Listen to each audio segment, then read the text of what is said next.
と、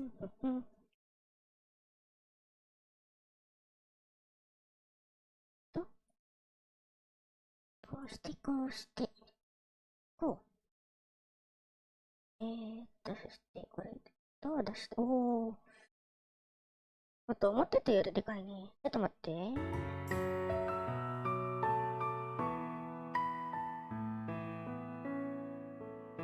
ここら辺かなもうちょっと下げよう。よいしょ。はい、というわけで、おはようございます。それでは、こんにちはかな。はい、こんにちは。いいしです。Masih pagi. Selamat pagi. Good morning. When it's night in the US, but yeah, I think it's morning. はい。というわけで、今日はですね、ジェモさんからいただいたゲーム、こちらのグラフィーストアをですね、遊んでいきましょうみたいな。まあ、遊ぶって言っても、こちらのゲームはね、ビジュアルノベル系のゲームみたいなので、まあ、なんていうか、あんまり、こう、まあ、遊ぶっていうより、楽しもう、ストーリーを楽しもうみたいな感じのゲームなんですけど、まあ、一応ね、このタイトル画面以外の情報は全く知らないので、どういうゲームなのか全く知らない。全くわからない。てか、これがこう、危ないゲームなのかすらわからないです。Jadi, ini sebenarnya gift dari Gemmo. So this was a gift from Gemmo, and honestly, I don't know anything else about the game except from the fact that it's a visual novel. So yeah, I don't think it has anything dangerous in it, but just to be sure, I have the OBS ready just for to like hide the thing. Yeah. But yeah, let's just start the game. 一応ね、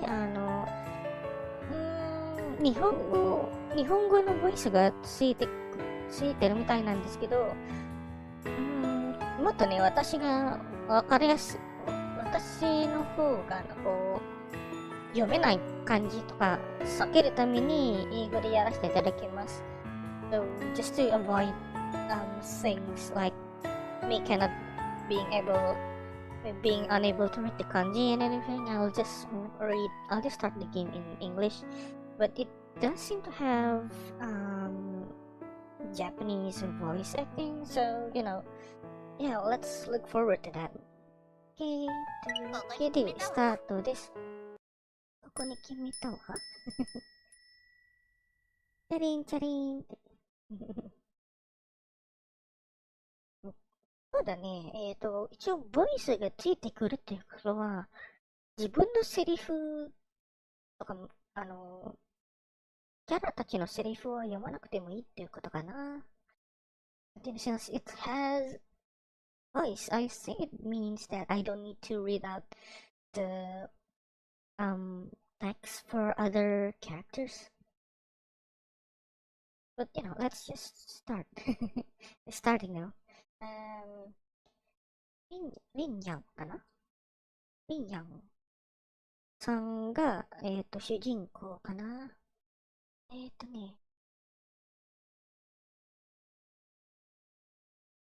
I've arranged everything nicely.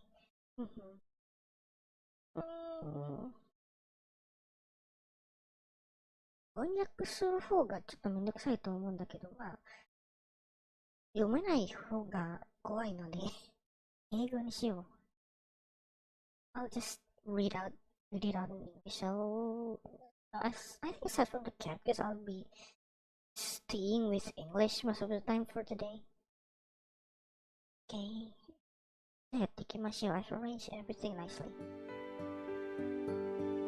I saw in relief when hanging an opening signboard on the brand new glass doors. Over the past 2 months, I've been renovating, decorating, and rearranging the store.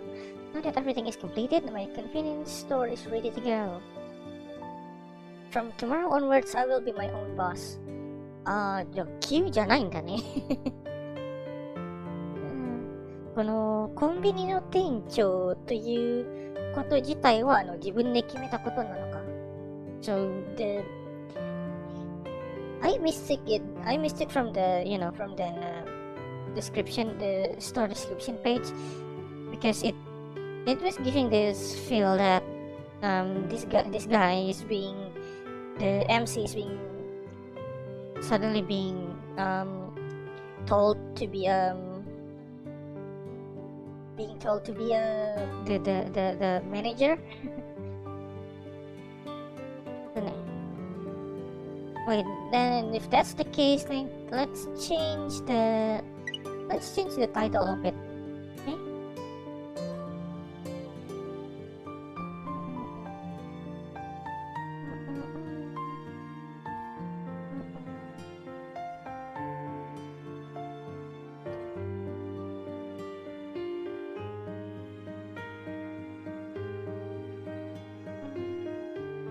Okay.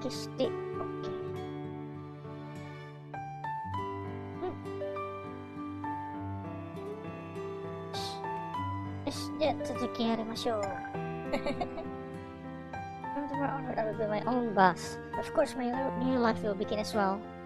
One end of the shelf is reflecting the beautiful orange glow at sunset while I'm cleaning the shelf with a rag.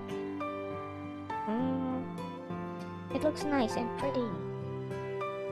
The newly renovated convenience store brings back memories of events 3 months ago.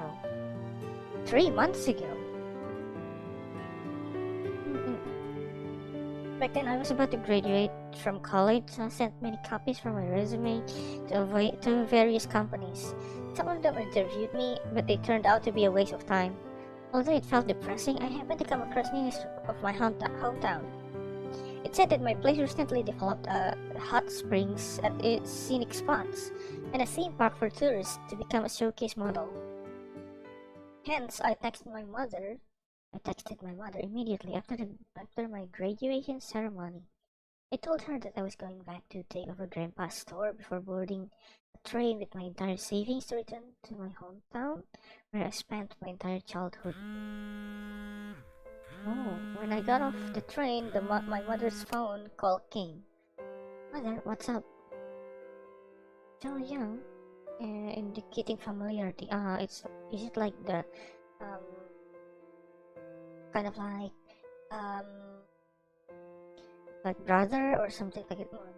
Like the way Asian people would call the person in their family. Like, even if you're not actually your mom's brother, she call you brother just because you're the brother in your family. Like, you're the oldest brother in your family or the oldest sister, maybe. Where did you go? I'm already back in my hometown. You've really gone there? Surely we can think of other ways to help you get a job if you can't find one here. Mother, I really don't want to look for a job any longer. Let me go, please. Hey, you're a college graduate, but you didn't make an effort to find a job in the big city. You returned to your hometown to run a glorified snack booth instead. It would be so embarrassing if others hear of it. Mom, you're being so harsh with your son, So what even if I'm a college graduate? Besides, I'm running a convenience store, not a snack booth. What's so embarrassing about it? Stop fooling yourself. A convenience store is still a small store. No, it's not. It's a big thing. Oh, you need to let go of that thing where running a convenience store means not a dark kind of, not a bad business. It's a good business. It's a really good business. Let me try, please. If I fail, I will come back and look for a job again. No one has ever looked after that place ever since your grandpa passed away. It's so shabby now. Your father and I plan to sell it in the new year, in a few years' time, to help you with a down payment, so that you could have your own home in the city. Then wait for me to open the store. You can still sell the place even when it has attracted a crowd. You have many ideas and we can't stop you from pursuing them, but you should see the current state of affairs. Okay, goodbye. I still need to find a renovator. I disregard my mother's chatter by hanging up. I kind of feel like that because, I know that parents want the best for you, but in the end, if you keep turning around your kid, your child's needs, not needs, wants, what your child wants, it's gonna end up like that. Like, you don't want to hear things said by you. Like, even if you saying you're actually good as a parent. Not saying, even if you're actually good as a parent, if you do that, like you turn down your child's opinions, it's going to end up like that. So don't do that. No one ever said a college graduate can't run a convenience store. Yeah, right, that's right. No, actually, running a convenience store needs more than just a college graduate, honestly.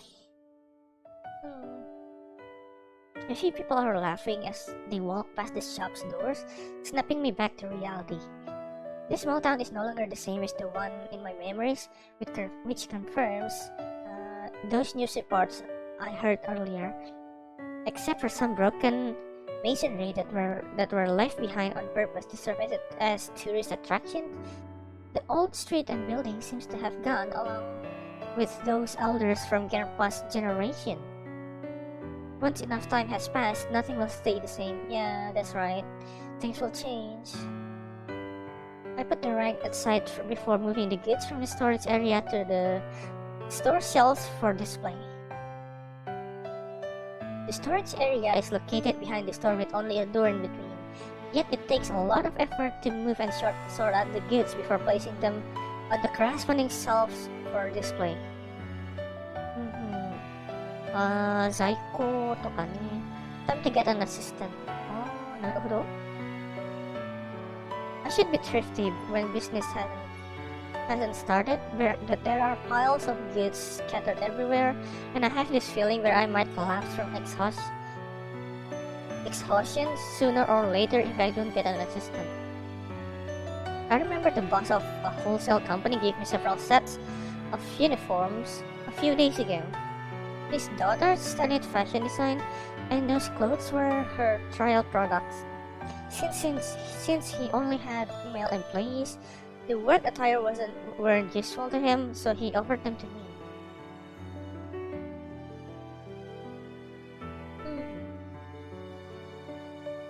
I gladly accepted them because they looked nice and were free of charge. I even went to a tailor shop to have the words Lynn's Convenience Store embroidered on them. ジロさん、こんにちは。来てくださってありがとうございます。しんちゃん、今日も可愛いね。Selamat pagi. はい、Selamat pagi. そうだね、こっちはまだパギですね。今はですね、ビジュアルノベル系の、フラッフィーストアを遊んでいます。で、一応、ボイス自体は日本語なんですけど、なんかね、こういうストーリーっていうのを、こういう漢字は読めないみたいな感じを避けるために、英語でやらせていただきます。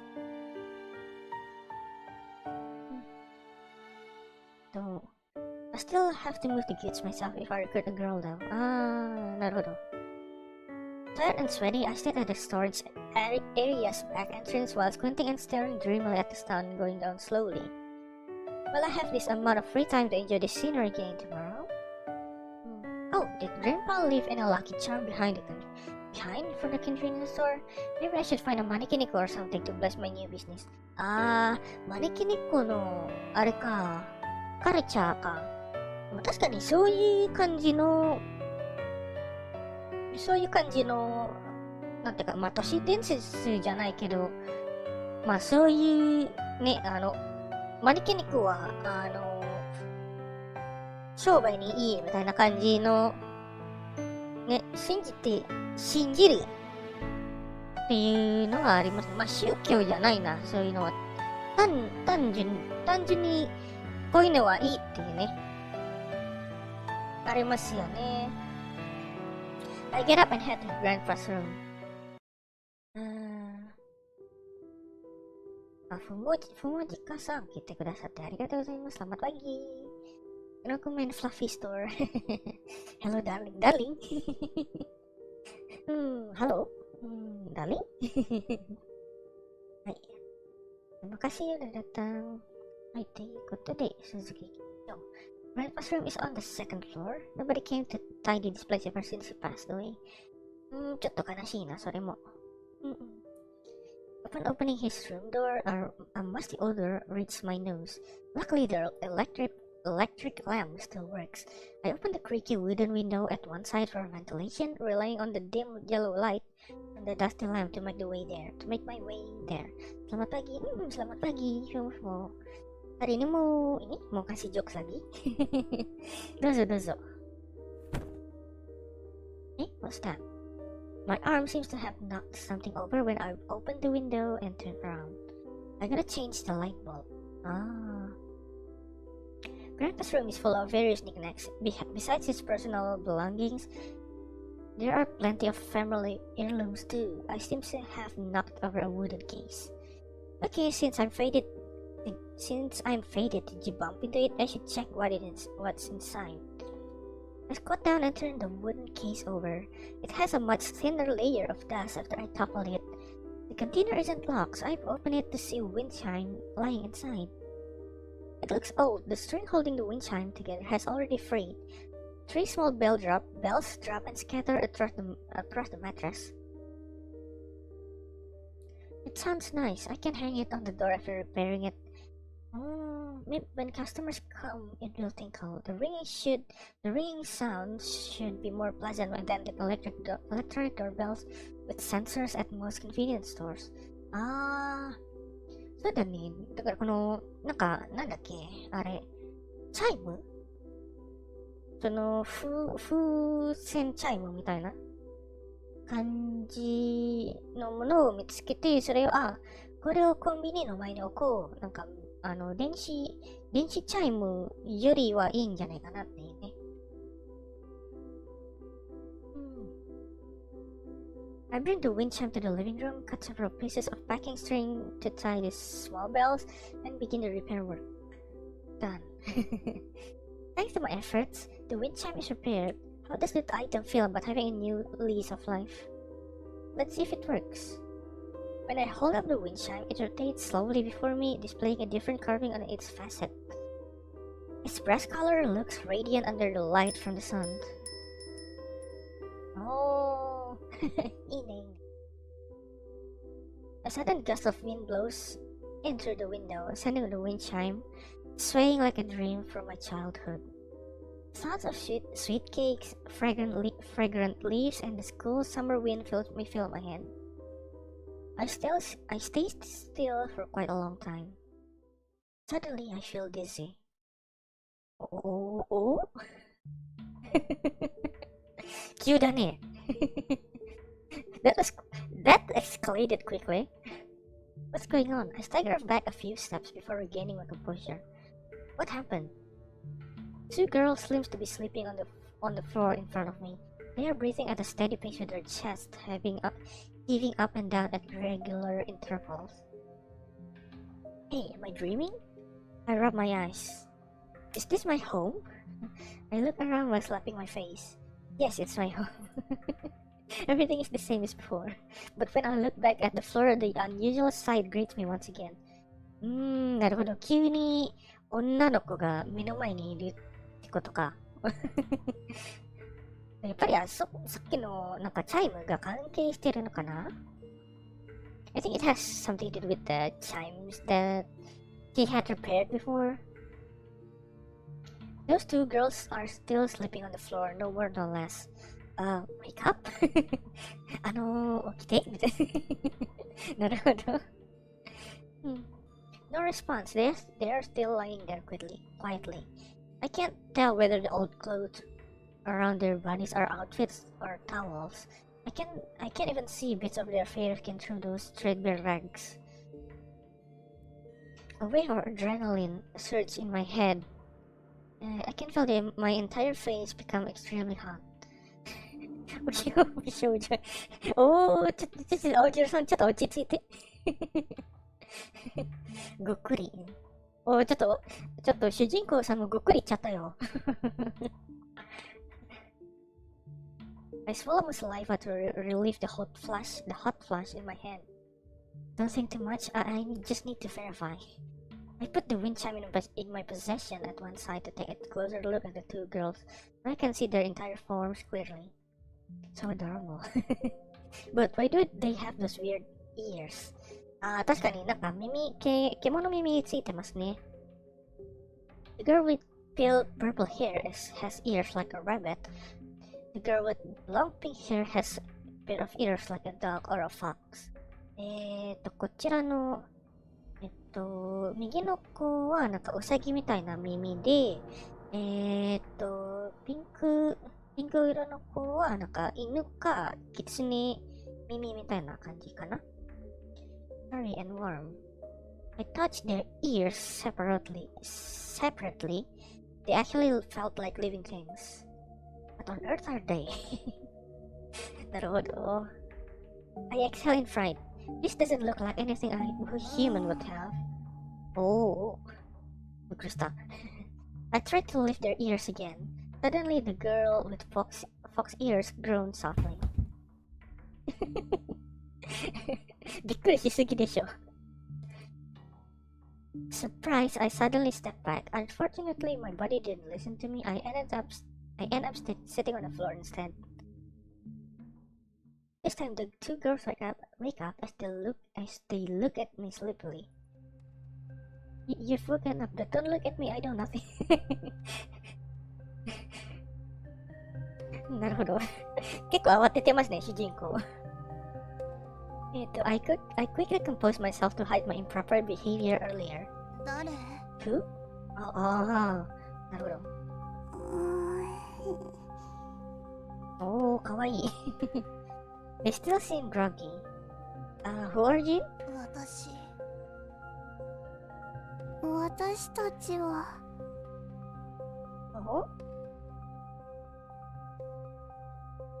The girls exchange looks before shaking their heads and turning in my direction in confusion. 私たち誰？自分のことがわからないのか。Well, then. I scratched my head. Should I tell them they dropped from the wind chime? やっぱりそのチャイム。なんて言うんだろうあれ。なんか風に乗ってるのかチリンチリンっていうあれ。まあ、チャイムでいいのかな。誰？俺かな。この一人称は俺かな。僕かな。わかんない。私でいいのかな。どこ？私たちを誘拐したの？誘拐してって来ちゃったよ。It's my home, but both of you suddenly barge in. あなたたちが急に入っちゃったみたいな、お邪魔しちゃったみたいな感じ。まさかいやらしいことしたんじゃないでしょうね。私たちの体に定番中のあれだな。なんかなんだっけ、ラブコメのセリフに聞いたことあるセリフだな、今の。The girl with rabbit ears seems to have realized something. She pokes the girl with fox ears before pointing to their bodies to direct her attention there. The girl with fox ears looks at her body, then her face turns red. 誤解されちゃったよ。Before I can react, the girl with fox ears rushes out of the room, taking the girl with rabbit ears along with her. Hold on, let me explain. 説明させて、みたいな。逃げられて説明できなくて、誤解されたまま時間が進むまでがセットだね。I can tell from the footsteps that they have already run downstairs when I call out after them. They seem to have bumped into a lot of things before opening the glass doors. Anyway, I think you should wear some decent clothes before going out. とにかく服を着てみたいな。They seem to have fled quite a distance. Should I go after them? Forget it, my reaction is so slow. No wonder I always failed in my interviews. それは関係なくない? Where did they come from? What on earth happened? I retrieved the wind chime that was placed on the table. Could it be responsible for all of this? No, that is too unscientific. Grandpa has told me before that some of my ancestors were exorcists. Did I release some demons accidentally? No, that seems far-fetched too. A white light suddenly flashes while I'm thinking about the wind chime.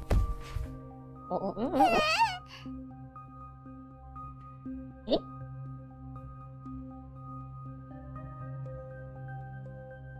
The two girls drop down in front once more. They are still in rags, but a red symbol resembling a glyph is clearly visible on their bodies, and it is fading slowly.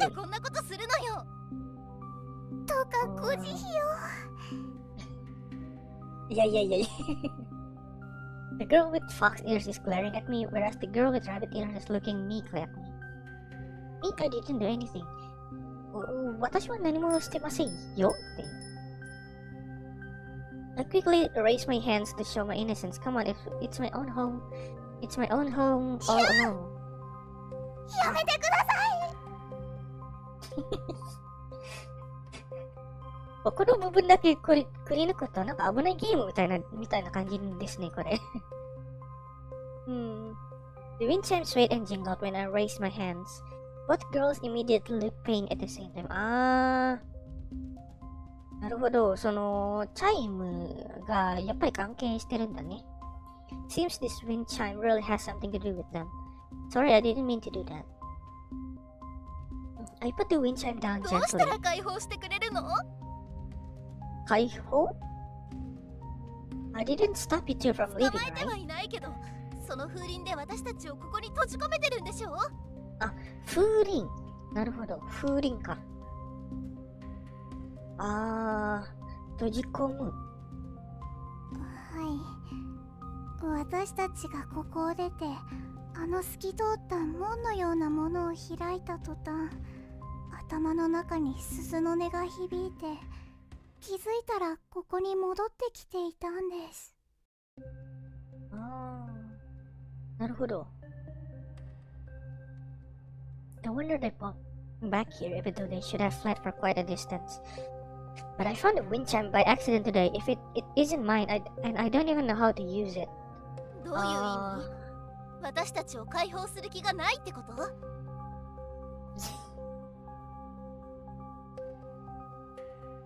？No, that's not what I mean. I simply have no idea how to do it.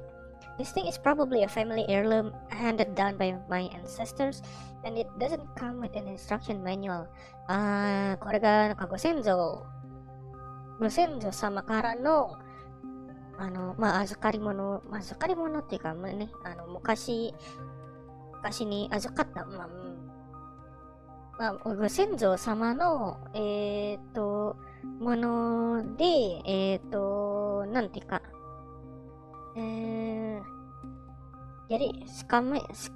使い方がわからないみたいな感じかな。なら、そのご先祖様に聞けばいいじゃない。いや、無理がある。ゆきさんいらっしゃい。来てくださってありがとうございます。Di pikiran gue cuma satu lah, aku transparan gitu. Enggak, bukan gitu. Renもいらっしゃい。来てくださってありがとうございます。Mention of Fury? Not Fury? No. It's just, it's a game gifted by Gemmo and I'm just playing it right now. Ini game di gift dari Gemmo. Jadi aku mainin aja hari ini.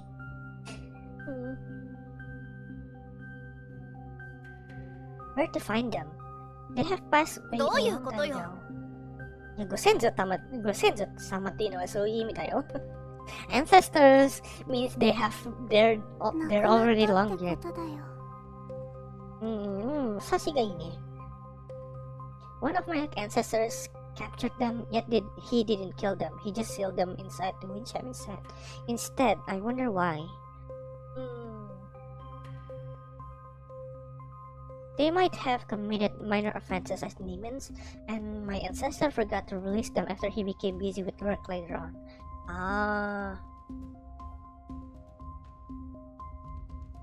How about this? Since both of you can't leave for the moment, then stay here first. I will find a way to help you when I'm free. この風鈴のせいで、ここから抜け出せないのであれば、もう少しの間ここに泊まったらみたいな感じかな。They look more like ordinary why is English so hard to pronounce? They look more like ordinary girls than evil spirits. Besides, I also have the chime to bind them. I probably wouldn't need to worry too much on whether they could harm anyone. あんたと一緒に暮らすっていうの？そうだね。まあやっぱりなんか説としてはこう悪魔的な存在で、昔のなんかこう先祖様がこの風鈴に閉じ込め、まあ封印したみたいな感じかもしれないんだけど、まあ、見た目的にはね、悪魔というよりあんまりね、こう人を傷つくことはできないんじゃないかなっていう。人のことは傷つかないんじゃないかなっていう。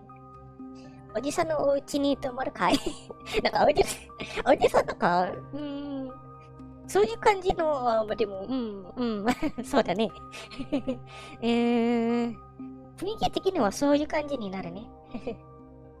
合ってますね。Any better ideas? Do you have any other place to live? それはって。The girl with fox ears looks at the one with rabbit ears. They seem they're consulting with each other. Or else, you can return inside the chime? 絶対に嫌よ。でもやっぱり風鈴から解放されたみたいな感じですね。ここに止めてください。It seems they really hate to live in the wind chime. I wonder how it felt when they were inside. Okay, wait here and don't run off. I'll find some decent clothes for you. Luckily, the wholesale company's boss gave me several work uniforms. I didn't expect them to find a use for them so quickly. After rummaging through heaps of goods in the storage area, I retrieved the uniforms below a bunch of other stuff at the bottom of a cabinet. Would any of these fit them? Since I didn't check their sizes just now, I have no choice but to bring out the uniforms for them to try out slowly. 嫌だなんて言っちゃってさ。青汁さんちょっとなんか、発言がちょっと、危なくないですかはい、戻りましょう。The two girls are waiting obediently for me as I return upstairs with the smell of new clothes on me. When they see me return, their eyes fall on the bunch of uniforms in my hands. Try them out and see if any of them わ would か fit. りました。ありがとうございます。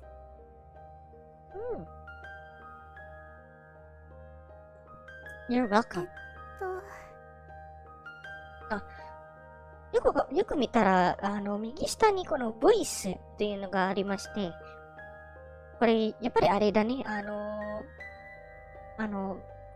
ボイス、だからボイス音声が、なってる。まだ最後までなってないっていうのを、ここで確認できるってことでね。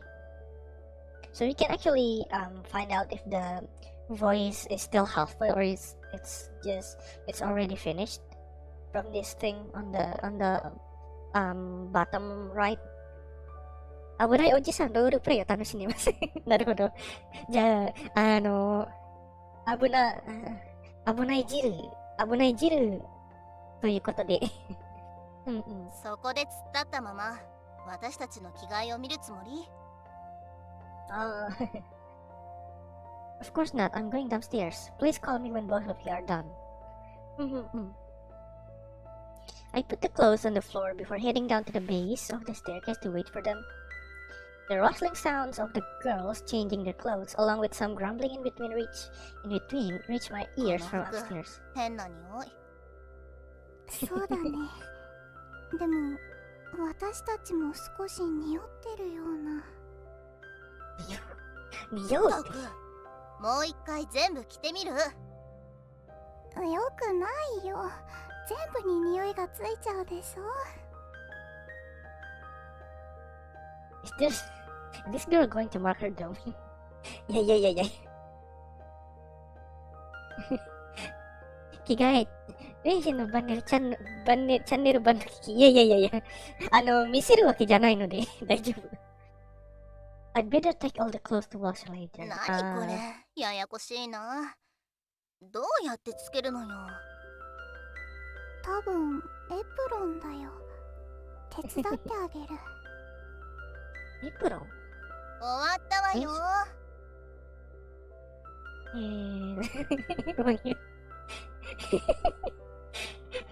おまわりさん、こちらです。I'm about to fall asleep by the time they called me to go up. Oh, I'm coming up then.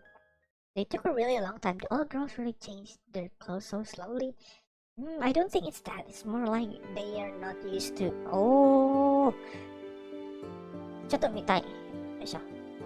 おー、すごい。めっちゃかわいい。めちゃくちゃかわいい。Still, I must admit that the clothes on trial by the wholesaler's daughter are really nice after I size both of them up. The light blue color matches the white apron and the embroidery with my shop's name at the chest area goes well with it. 何ジロジロ見てんのよ。おー、ライブツーリーだ。すごい。I think it suits you well. 着てる人が可愛いんだもの。ナイス。もしもこういう VTuber いそう。確かに。てか、この、右の子、この、おさぎ耳の子はね、こういう色の、髪は正直、めちゃめちゃ好きなので、いたら教えてください。押しますので。Hello, selamat pagi. 来てくださってありがとうございます。What is this Indropel Manager wanna be? Actually, kind of close because you're a manager for your store, and for some reason the wind chime from your grandfather's storage kind of summoned these two girls from inside of it. The girl with fox ears is saying it proudly. なんかやっぱりこの左のなんか犬耳の子はなんかこう自信満々な子で、この右の子はちょっとこう恥ずかしがり屋さんみたいな感じかな。It's like the girl on the left is kind of like full of herself kind of thing, and the girl on the right is more to like a little bit shy type of girl, maybe. Why is she so thick-skinned? I mean, the clothes match both of you, not just you. As I rub my head in frustration, my eyes fall on the edge of her aprons. The picture of a little fox and a little rabbit is drawn at one corner of their respective aprons. Kind of weird, but interesting. Yeah, it's kind of weird, I know.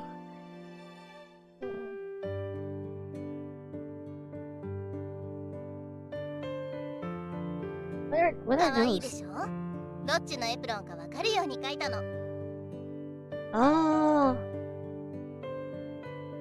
Yes, they are cute. ちょっと臭いです。ちょっと臭いって。右の手、ちょっと、許さん。まあ、確かに大きいけどね。Can't be helped. These clothes have been lying around for a while, so they will naturally have some odor. For now, I'll take them to the washing machine and leave each of you a spare one. That smell will go well once it is done.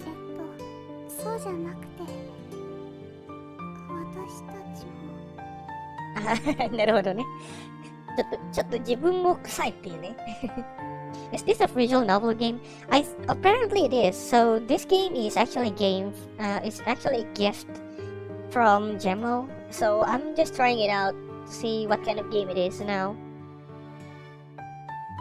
I sniff hard. They have been inside the chime for how long? They certainly have an unusual odor. ちょっと嗅ぐな。何嗅いでんのよ、この変態。本当ですよ。Oh, fine. In that case, don't you think you should take a shower? じゃあ、とりあえずシャワーに入ってみたら？着替えたばっかりなのに、また脱ぐの？This girl doesn't care about her personal hygiene at all. Follow me, please. Here's the bathroom. Go in, remove your clothes, and put them outside the door before taking your shower. I will wash them along with the rest. You can change into your new uniforms when you are done. Sniff hard and you what? I don't know. Please ask the MC. お願いします。Oh. 本気？まだ脱ぎたくないのに。いいから、行こう。The towels are in the bathroom cabinet, and the shower gel is on the shelf. Go and take your shower quick. Seems I need to find a place for them to stay. Suddenly I remember I haven't had dinner. It's way past dinner time too. 行動が俺のコメントみたいで草。本当ですよ。なんで嗅いでるんですか？何嗅いでるんですか？あじさんも嗅ぐのやめなさい。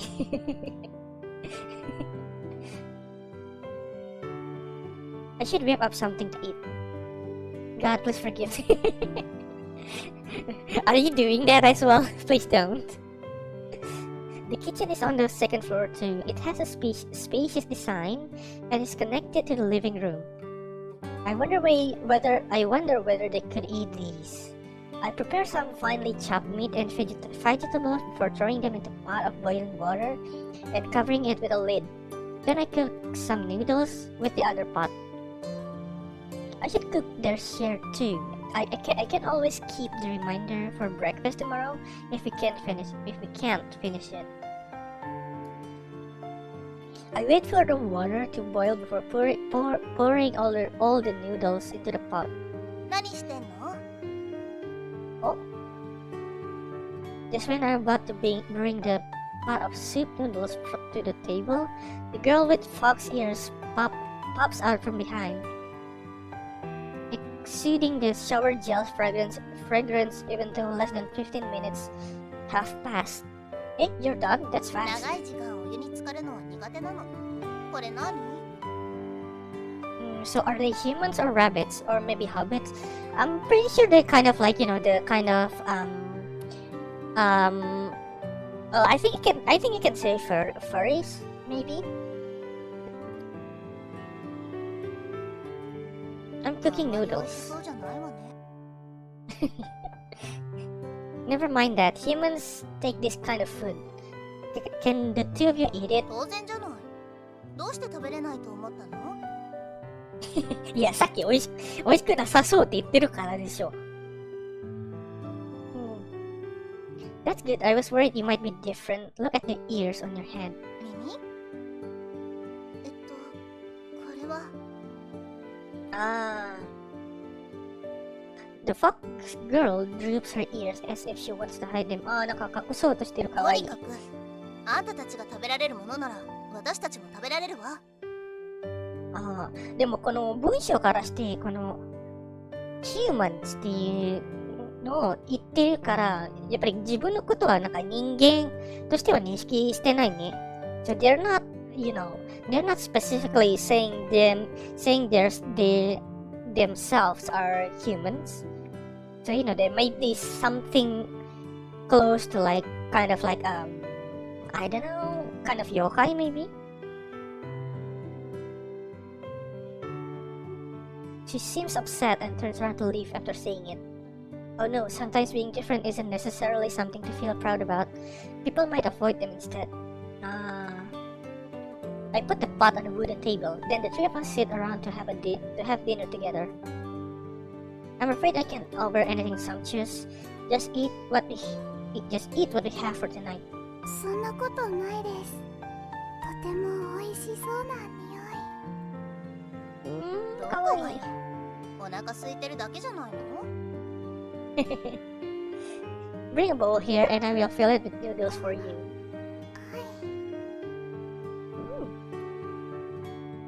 The rabbit girl smiles shyly as she hands a bowl to me. As I'm about to fill the bowl with noodles, the fox girl comes over and snatches the ladle from me. どれどれ？何が入ってるのかしら？The girl has even glanced over her shoulder on purpose. Just normal noodles with a bit of meat and vegetables. Didn't you see it 後 earlier? で別のものを入れたかもしれないじゃない。Oh, I'd love to put a variety of seafood into it. If I had those, that is. 食べてもいいですか？ Enough internet for today. I have something to do. Bye, Mrs. Manager. Thank you, Lau. Thank you for coming. Good luck with the something you have to do. The rabbit girl seems famished. Famished ってなんかあれだよね。なんかめちゃめちゃお腹ついてるみたいな。お腹ペコペコな感じのあれだよね。なんか表現だよね。確か。Give me the table. The little rabbit is starving. 私、うさちゃんじゃないんですけど。うさちゃんって言うんだ。日本語だと。いいね、いいね。待って、言うんだ。まだ、名前言ってないんですけど。The fox girl reluctantly returns the ladle to me, which I use to fill the bowl with noodles. Yes, here you go. Help あり yourselves. がとうございます。いっぱい食べていいよ。ねえ。やっぱりいっぱい食べてほしいね。お腹空いてるから、お腹空いてるんだったらね。She receives the bowl from me before sucking on each strand of noodle あんまり味 carefully. がしないわ。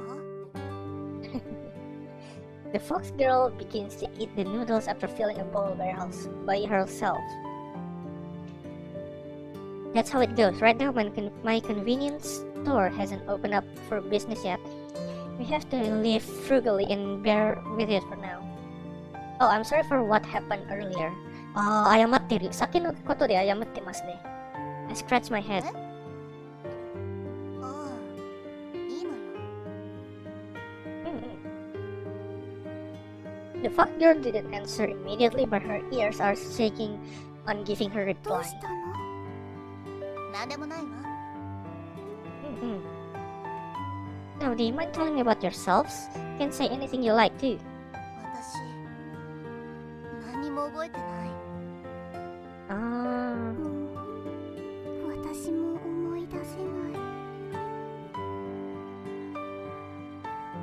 い。記憶が曖昧か、記憶消失なのか。The two girls look at each other before shaking their heads. 困ったわね。This is problematic. I give a sign. 私たち、ただで居候するつもりはありません。さっき、コンビニをオープンするっておっしゃってましたよね。私たちもお手伝いします。ね。なんか動きが細かいね。なんか好き。なんかこのねの時もちゃんとこう、このキツネの方に向きながら言ってるのがね、すごい、こだわりを感じます。The rabbit girl winks at the fox girl after saying it. 手伝うの？当たり前でしょ。I don't mind allowing you to stay here, but I think you can't remain trapped here for the rest of your lives. On the other hand, you can't seem to remember anything about your past, and I have no idea on how to help you either. 思い出せるように頑張ってみるので、もう少し時間をいただけませんか？そうね。いつか思い出せるかもしれないわ。やっぱこう、記憶を取り戻すまでにここに泊まっていいので、好きにするっていう感じなんだけど、この主人公自身も、この、どうやって、記憶を取り戻すのが知らないから、まあ、困ったな、みたいな感じかな。Okay, until then I'll sleep in my parents' room, and you can sleep in my room because the other rooms are cramped and full of clutter. I really need helpers at my convenience store, so I will accept your offer to help me for the time being. Of course, both of you will get your wages as formal employees. なるほどね。だから、給料をもらえるの？そうだね。だからこう、しばらくここにいてもいいし、コンビニの店員として働いてもいいし、普通に給料もあげるっていうね。本当ですか？I may lead a simple lifestyle now, but I have lofty ideas. I won't treat my employees shabbily. ありがとうございます。具体的にはどういう仕事をすればいいですか？Let's finish our dinner first, then I'll tell you.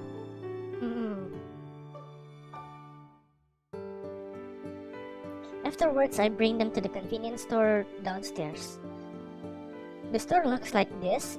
It's not that big, isn't it? The shelves for displaying our items are here, the freezer is here, and the checkout counter is here.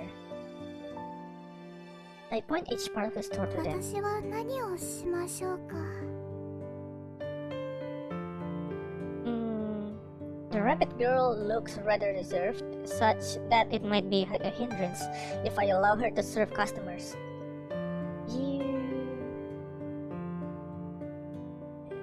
Just when I'm about to say something, I suddenly realize I have no idea on how to address them. I can't possibly call them you all the time. 確かにまだ名前聞いてないね、この二人とも。How should I call you? You should have a name. Do you remember it? The girls frown as they think about my question for a while. これは覚えてないっぽいですね。思い出せないわ。私もです。Fine. By the way, I haven't introduced myself yet. My name is Ling Yang. You can call me by my オッ name. ケー、いいや。ちょっと Ling Yang. 呼び捨てにしちゃ失礼だよ。ちゃんと店長って呼ばないと。店長って呼ぶの？ They're all okay with me, but I still need to find a way to call you. How about Rabbit and Fox? 雑だな。キツネ。ウサギとキツネはさすがに雑すぎる。ちょっと失礼ね。そうですよ。私、絶対にウサギって名前じゃないです。まあそうだね。Really? I think it sounds cute, little rabbit. Yeah. じゃあ、あんたを人間って呼んだらどうなのよ。可愛いかしら？正論言ってきたよ。Oh, that doesn't sound bad if you could call me a handsome man. これ、主人公青汁さんじゃない？自分のことをイケメンって呼んだら悪くないよって言ってますよ。まったく恥を知りなさいよ。危うくいい人だって信用しちゃうところだったわ。How should we do this then? Do you want me to give you a name for the time being, or you think of one for yourselves? After all, my job would be more difficult if I don't find a way to call them. People normally get to know each other by starting with their names. Without a name, it is akin to having no identity at all. でも確かにね。だから今から、自分がこの二人に名前をつけるか、この二人とも自分で考えるかってあたにいうんのをね。任せるわ。任せるんだ。They have left this decision making to me after all. How should I call them? I think deeply while looking at these two girls in front. I can't possibly come up with crass names for them. まあ確かにね、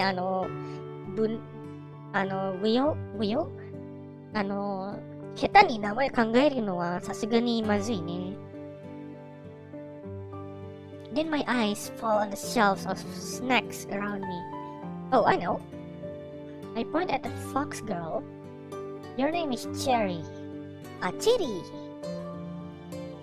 Then I point at the rabbit girl. Your name is Pudding. Pudding! Pudding かわいい。主人公、やっぱりスナックからの名前なんだけど、センスすごいな。好き。これがあんたのセンスってわけね。I blush upon hearing that. They don't sound nice. I think they might suit our convenience store's image though. 私たち食べ物なんですか？いや。Food is the most important thing for all living beings, including myself. でも確かにね、生き物にとっては食べ物っていうのは大事なことっていう。そうなら、あんたの名前も食べ物にしたら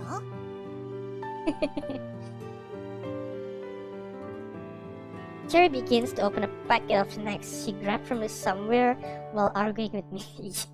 取ってるし、普通にスナック取ってるし。Hold on, this isn't yours. これ。I quickly snatched the item from her. 私のよ。How could it be yours? This is one of our store's products. I put the packet back onto the shelf. Okay, it's decided you are Cherry and you are Pudding. 乱暴なんだから。よしなよ。せっかくここに住まわせてもらえるんだから。こんなにたくさんあるのに、ちょっとくらい食べさせてくれてもいいじゃない。いや、コンビニの商品じゃなければ別にいいと思うけどね。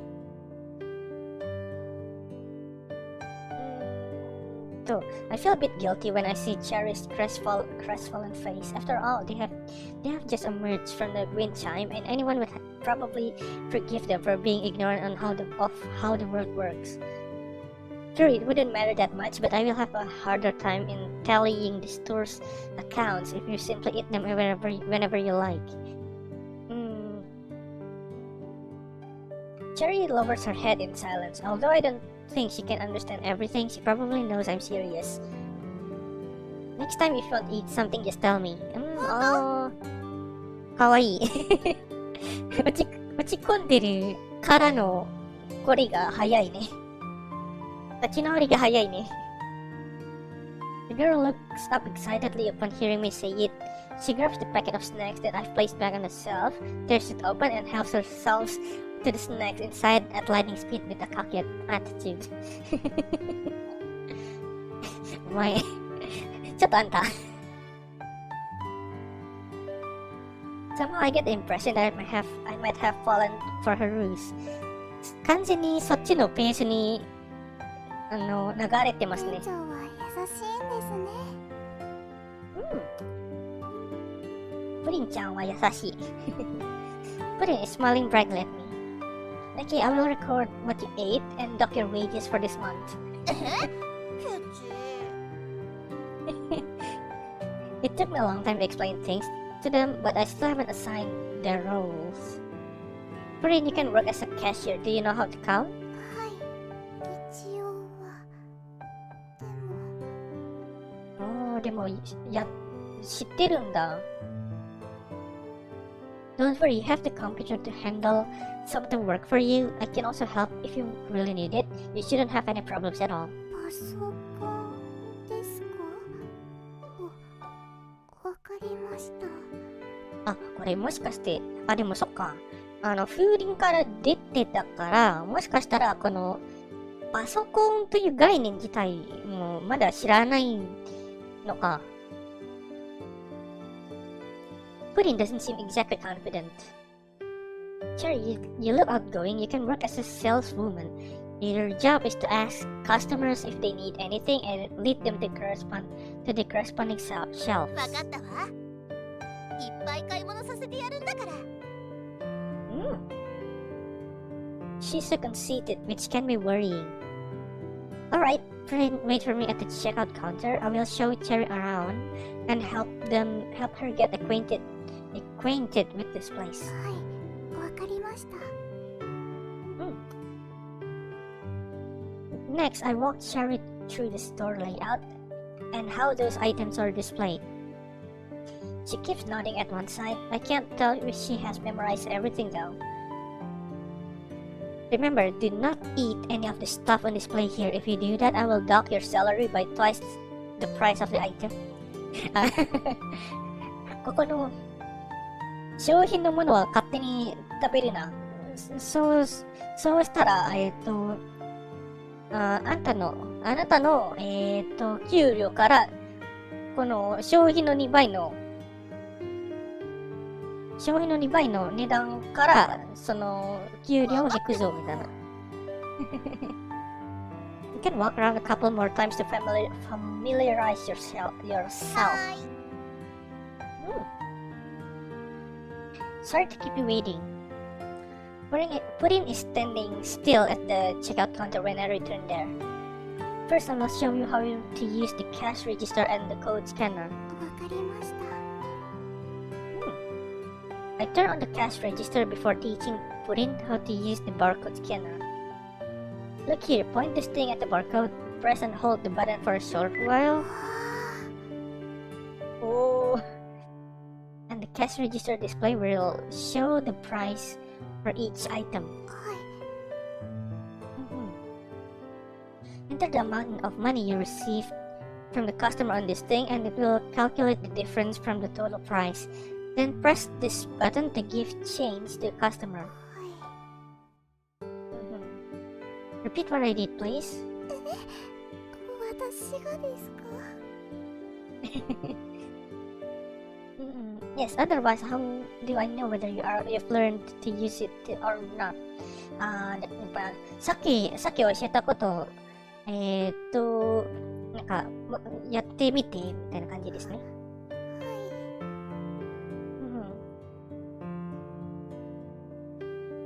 Pudding seems to be acting slowly, yet she is very careful. Although she isn't exactly a fast learner, she can grasp her basics well. これで合ってますか？ Yeah, you know the procedures by heart, right? Actually, it's not difficult at all. Relax. はい。ありがとうございます、店長。 After teaching Pudding for nearly an hour, I think she is confident enough to handle everything as a cashier by herself. でも、二人とも早いね。あれが、学ぶの早いね。慣れるまでが早い。Okay, Cherry, please come here, please. Let's rehearse the whole process. Then both of you can get some rest. You'll have enough energy to do your job well tomorrow when you go to bed め early. んどくさい。 For this job, it's a must. If my store can't earn money, I have no money to pay your salary. はーい。そろそろ始めますか？ I'll pose as a customer and enter from outside shortly. 私がお客さん役じゃないの？ If so, do we even need to rehearse at all? What on earth is this girl thinking? Anyone would be perplexed by her. Don't waste time. Let's begin at Hi. once.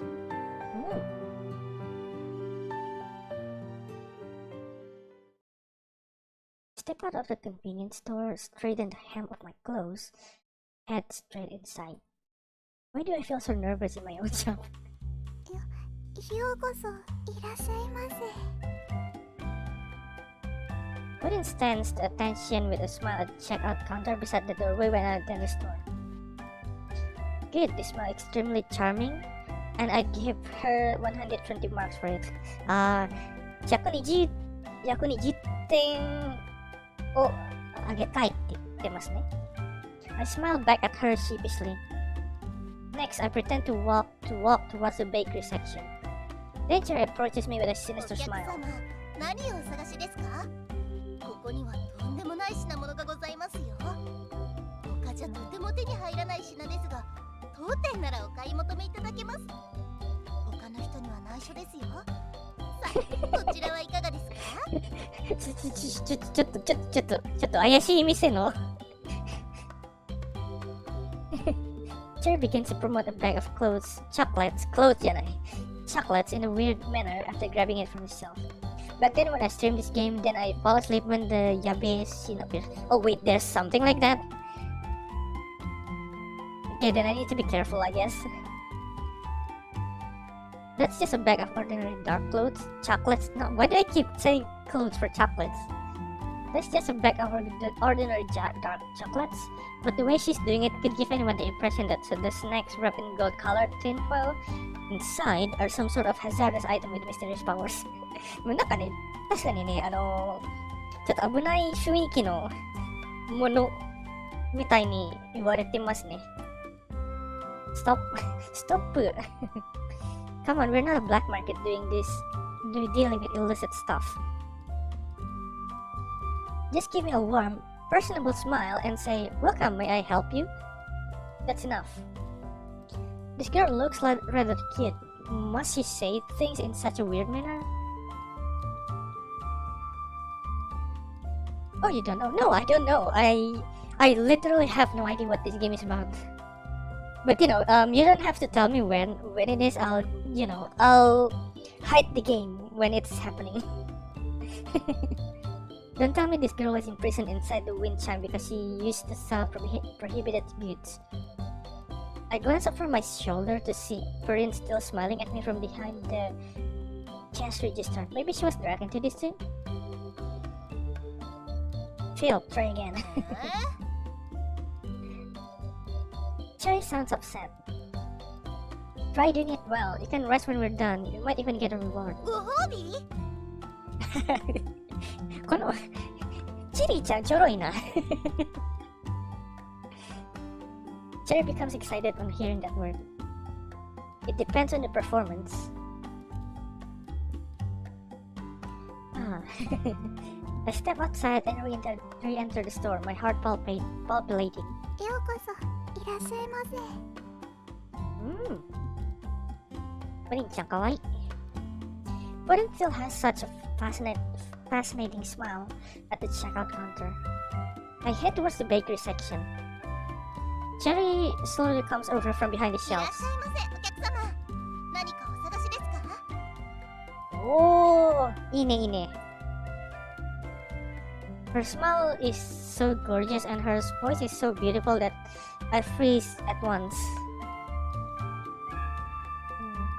How I wish I could become a talented scholar and write a poem as beautiful as the one from the famous Chinese poet Li Bai where even the white clouds and peony flowers would want to help apply makeup on her face. なるほど。わからん。どうしたの？もしかして死んじゃった？死んじゃった。死んじゃったって。1,980 marks. This time I will surely make it. We will surely make it. 198点。どういうこと I exclaim loudly. I won't tell you because I want to see your reaction. After all, we know when or how she get yabai. なるほど。一体何なの？さっきは魂が抜けたみたいだったのに、今度は疲れたみたいになっちゃって。魂入れ替わったんじゃない Tomorrow you only need to serve customers like this. You can expect plenty of customers headed our way. ご褒美はもらえるってことでいいのよね。Cherry is elated. She wanted to promote a bag of chocolates, but I snatched that item before offering it to her. This is for もと you. もと私のじゃない。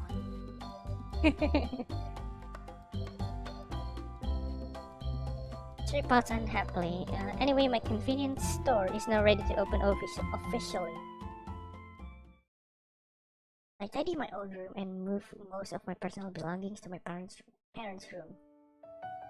I've cleared my room, so now you can sleep there. 疲れた。やっと眠れるわ。Cherry stretches herself. お疲れ様です、店長。おやすみなさい。Good night. These two girls have been working with me the entire night, so much that they are really tired. After they have entered their room, I suddenly remember the wind chime I've left on the tea table, so I take it with the intention to put it back inside the wooden case. The tiny set of bells doesn't seem capable of fitting two girls inside. How remarkable. 確かにね、風鈴から出たっていうのも、Tinkle tinkle, おっと。The wind chime produces a beautiful sound again. It is so enchanting that it feels as if I'm living in ancient times. Amid the tinkling sound, the room has the faint scent of honey this time. おっとまあ、ギリセーフ。No, wait, it happened again. Another mysterious girl is lying down with her eyes closed. Her brown hair is all over the door and her clothes are like rags. ちょっとね、危ないんですけど、なんかギリって感じなので、今回は消さない。Still, I'm not that surprised this time since I have experienced a similar event earlier. They actually came in batches. I struck my chin unwittingly. What is going on? How many girls does it blasted wind chime have? 確かに、これで3人目なんですよね。風鈴から出てた子が。If this is what it takes for all to come out to be in. ちょっとめっちゃ鳴らす。I shake the wind chime forcefully. Suppose the item has additional girls inside. I'd like all of them to drop down ち at ょっ once. とやめて。鳴らさないでよ。店長、何してるんですか？頭が痛いです。In the end, the wind chime didn't reveal anyone else except Cherry and Pudding rushing out いい in 加減にして。 anger. 頭が割れそうよ。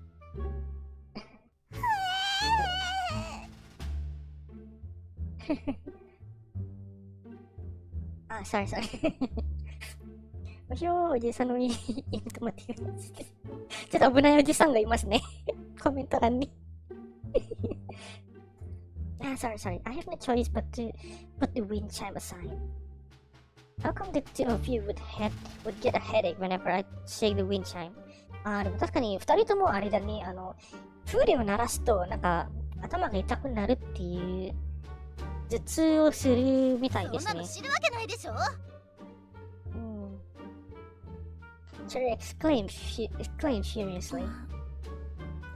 Oh, Akuma? It seems that all Tin has woken up the girl with bear-like ears on the floor.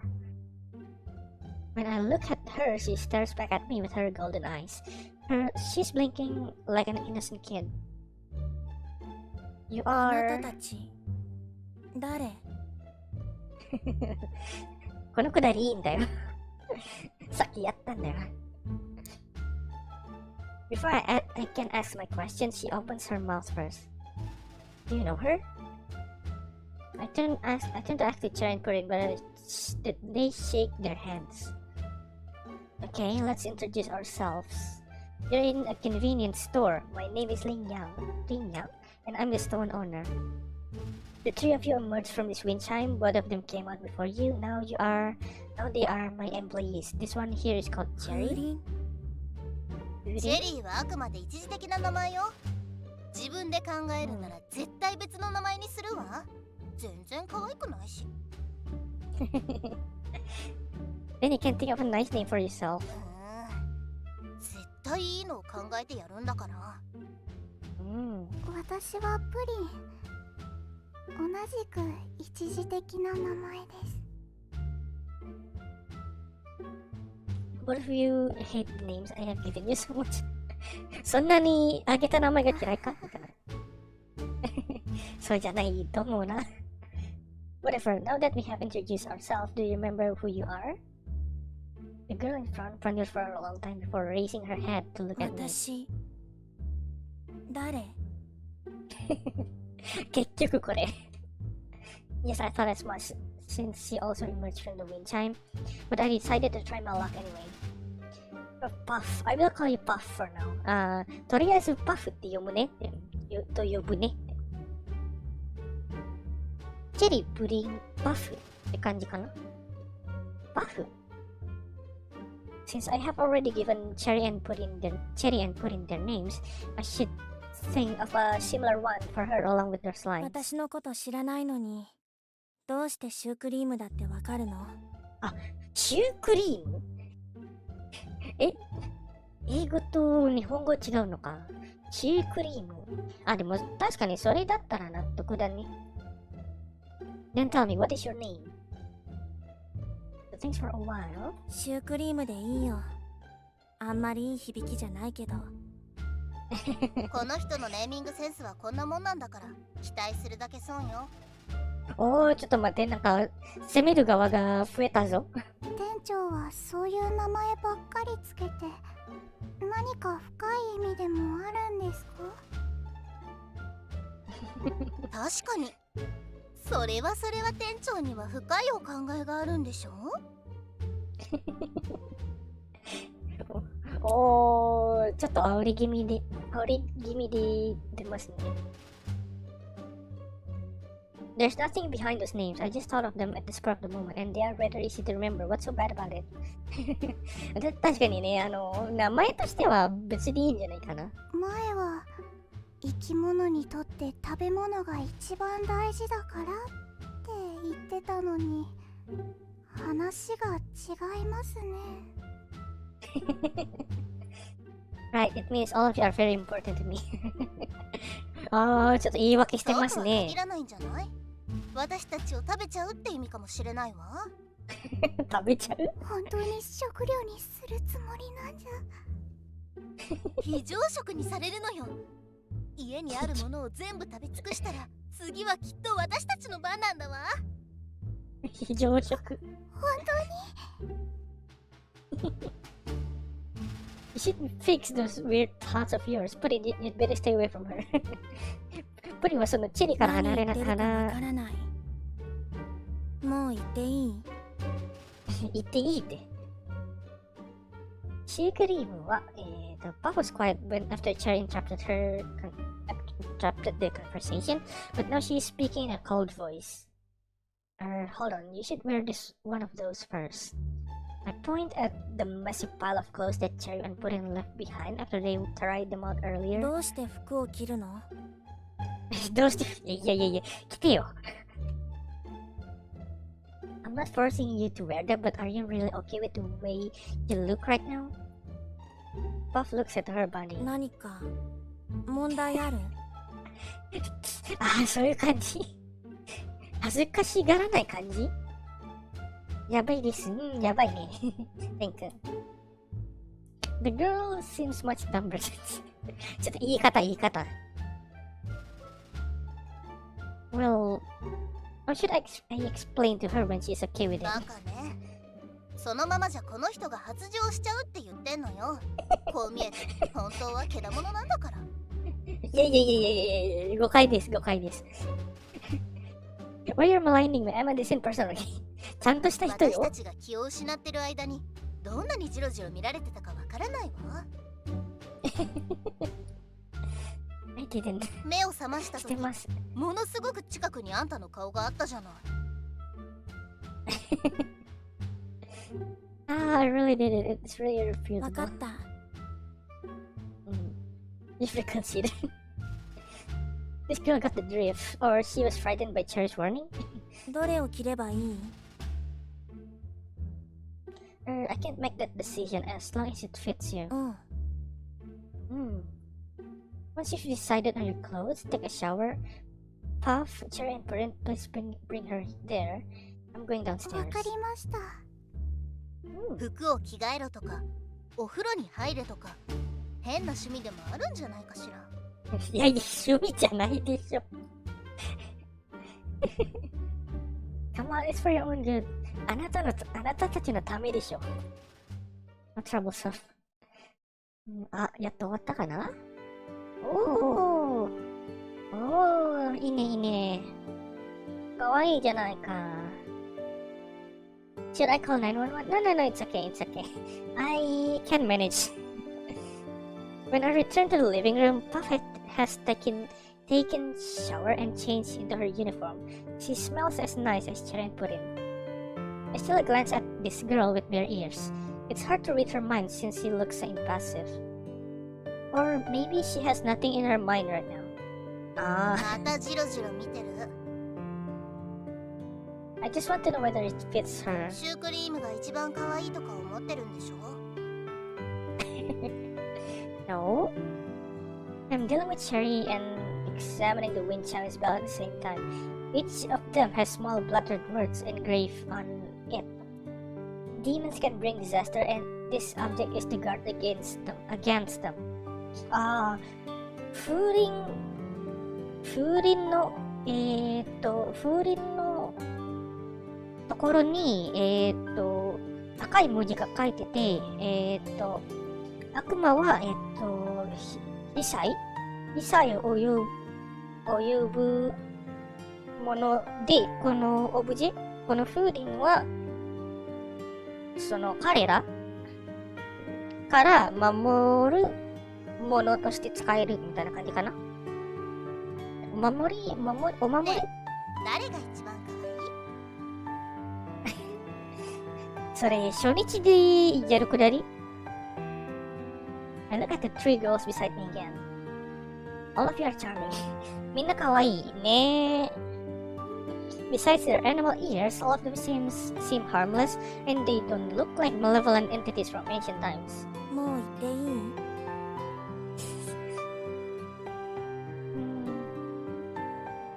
い？Based on Cherry and Prince's earlier experience, I think you can't leave this wind chimes area of control, so you should also stay here. Okay, I will watch over you. Thank you, Ren. Thank you. ここに住むの？私とプリンがそうだったけど、シュークリームもそうだとは限らないでしょ。試してもないのに引き止めるの？Okay, let's give it a shot. I'd also like to see how the chime works. I put the wind chime into the wooden case, but need to take it with me outside. あ、おんちゃん、こんにちは。来てくださってありがとうございます。今日はですね、ジェモさんからいただいたフラッフィーストアというゲームを遊んでいます。で、キャ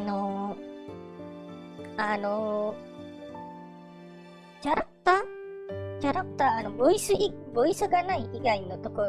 がないところは、私が、英語で読んでて、その、キャラクターのセリフがボイスありなので、ボイスありのところは、読まずに、キャラクターたちに喋ってもらいます。で、ボイスは日本語ですので、そのまんま楽しめると思います。楽しめる？そのままで理解できると思います。ただ、私が読んだ文章は全部英語で、トランスレート、通訳はしないので、そこはご了承ください。試すって何のこと？お、いいね。そうです。Let's go out for a stroll. Cherry Pudding, would you like to come along? あ、外でなんかお散歩しようって提案してますね。私はいいよ。行かない。私もここでお待ちしてます。They still look apprehensive. I suppose that fall really hurts. わかった。行こう。buff looks indifferent. この子はなんか、クーデリっぽいキャラクターですね。なんかこう、あんまり表情出さない、表情出さない感じの子かな。ここどこ？It's my convenience store. コンビニだよ。だから店長ね。でも察しが早いね。なんか、自分が、これがコンビニっていうのがわかるし、自分が店長っていう、なんかそういう立ち位置があることも知ってるし、Why? シュークリーム、buff suddenly ポテト stops. チップス。ここにあるもの食べていいの？The packets of snacks on display seems to have caught her notice. No, you can't just eat them whenever you like. They are my store's そっ goods. か。Don't know why, but I want to say これはオリジナルです。まあ、ある意味そうかな。I think it kind of like that in a way, maybe. Is she looking for something to eat? When Sharon and Pudding came out of the wind chime, they were hungry too. But you can't eat them when I have given you my permission. I take that bag of potato chips and give it to Puff. あ、でも、そうだね。この、一人語りのところは別に、日本語で読まなくてもいいと思うんだけど、キャラクター、主人公の、セリフは、通訳してもいいのかな？翻訳してもいいのか？通訳？翻訳？どっちだっけ？ Here, help yourself. どうぞご自由に。ありがとう。She tears the bag open before pouring the chips into her mouth. Come here. こっち来て。I exit the store after opening the glass doors. After some hesitation at the entrance, Puff follows me outside. Does anything seem weird to you? なんか変？ Let's go further. もうちょっと先に進みましょうか。いいけど、何してるのか教えてくれる？ I'm testing. 今試してる。何の音Fruiting? That item seems to be ringing softly from inside the wooden case before you can move more than a few steps outside the convenience store.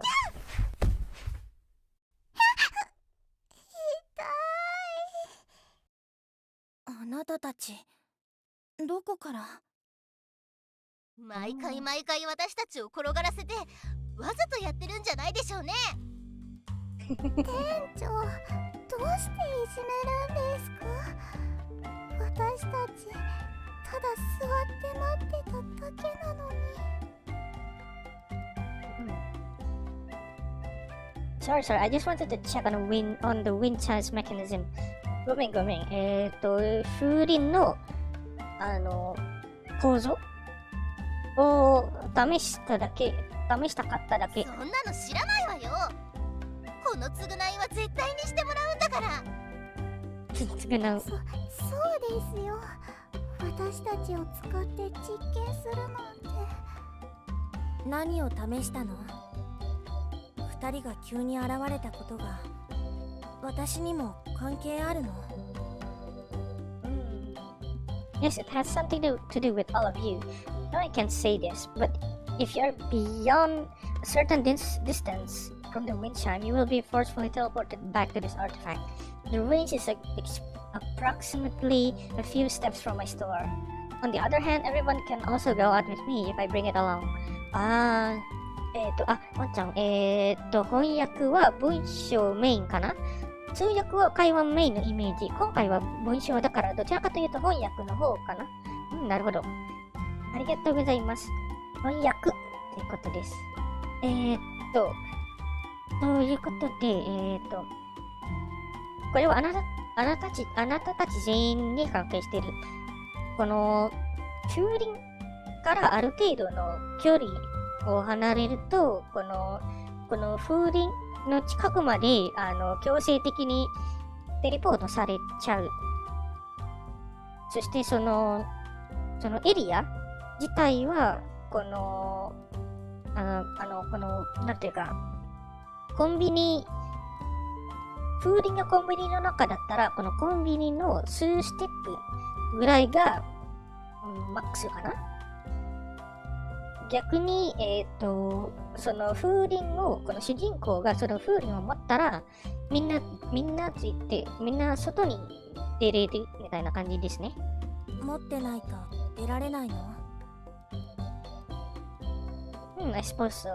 多分そうだと思ならその風鈴があれば自由になれるってことね。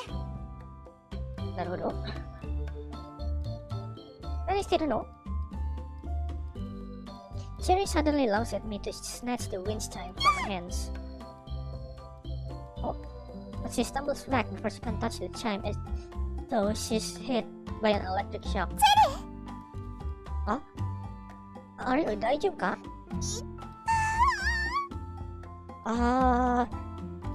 となると、この子たちは風鈴を触ることはできないっぽいですね、この感じだと。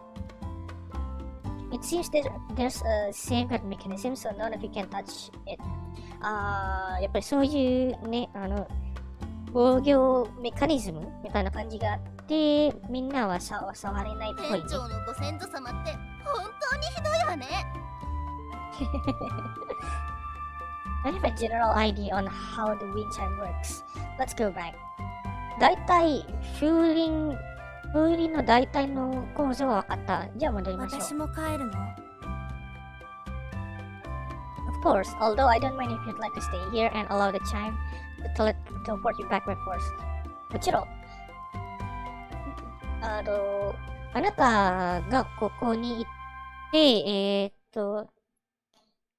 あなたがここに残って、風鈴があなたを中まで強制ワープするっていうのも手なんだけど。そう。じゃあ、ここにいる。残るんかい？ How come you hate my place so much? どれだけ私のところが嫌いなのよ。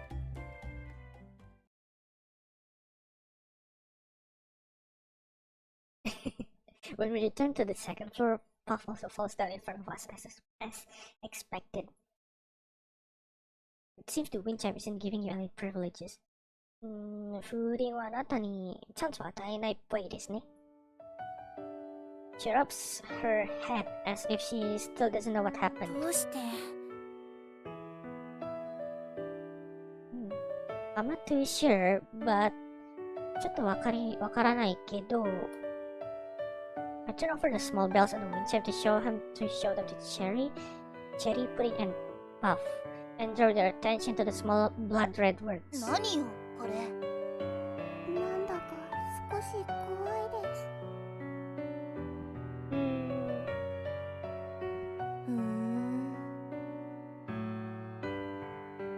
Can you remember anything from this?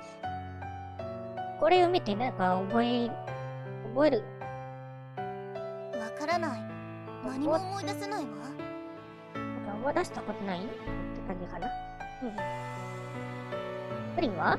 私も見覚えありませんね。チークリンは？わからない。でも、頭が痛いのはこれが原因ね。That's because you bumped your head. Well, it's getting late, so you should get some rest.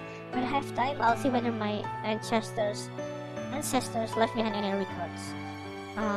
それはあなたが頭を打ったからでしょう。まあもう遅いので、みんなは休んでください。時間があったら、ご先祖様が、何か記録を残しているかチェックするよ。寝てた私を起こして散々な目に合わせたのはどこの誰よ。Cherry goes back into my room unhappily. Now it has become their room. I'm really sorry. I will make full amends tomorrow. 本当に申し訳ない。明日はちゃんとちゃんと、amends。ちゃんと、お返しする。おやすみなさい、店長。プリンちゃんは優しいね。もう何度も言ってるけど。グッナイトプリン。おやすみプリン。プリンちゃんかな？プリン follows her into the room。 私は店長と同じ部屋で寝るの？いや。Certainly not ね。絶対にないでしょ、お前。あの子たちと一緒に寝る。おやすみなさい。ちょっとお前はちょっと乱暴かな。あんたにしよっか。And I'm going to sleep with them. Good night。じゃああの子たちと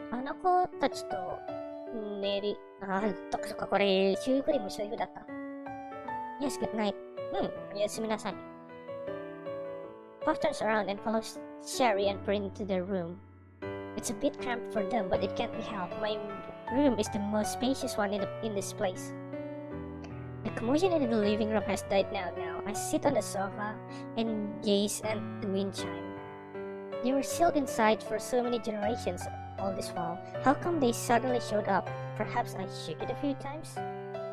This is too far-fetched. Didn't anyone ever shake it? I close my eyes. If they are really demons as described by the words on the bells, what should I do? Seal them back into the wind chime? But I feel reassured when Cherry's naughty look and Prin's gentle face appear in my mind, including Puff. She looks silly yet adorable. How could they commit any major offense? They may have another side. Which I don't know. Who's your type, Vincent? My type, huh? Honestly, I'm cool with most types. But if I have to pick, I would probably pick Puddin'. It's not just because of her personality, but the way she looks. I have a thing with, silver hair, light blue, silver hair, white hair, type of girls. Not just girls, and it's just, character. It's not just girls, it's like, yeah. So if you combine that with the kind of shy personality, it's like my strike zone, actually. I reopen my eyes to see that the lighting in the living room has become a little blurry. A lot of things happened today, and I'm tired. I'm really beat. 本当に疲れたな。I sigh before getting up to my parents' room. Regardless of the things they did before, they don't seem to be a threat to human beings now. They have lost all memories of their past too. But they're just 3 innocent young girls. だってあの子たちは純粋な若い女の子たちでしょう。I smile wryly. 確かにね、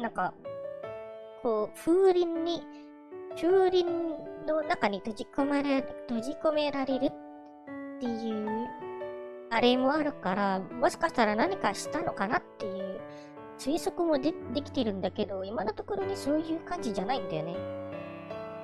I was the one who released them after all. Whether it's good or bad, the onus lies on me.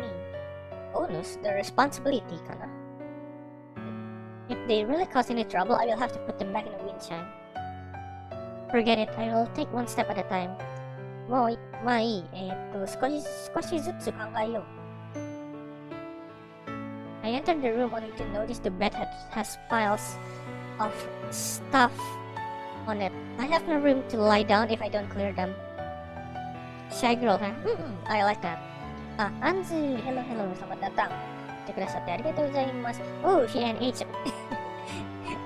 I don't know. It's actually a gift from Gemmo, but it has some suggestive CGs, so it's probably gonna stop on that, but I don't know. I have no room to lie down if I don't clear them. Seems I can't sleep here tonight either. 今日はここもう寝れないかな? I'm really exhausted to clear it right now. So I head downstairs to sleep on the checkout counter. カウンターで寝るの？お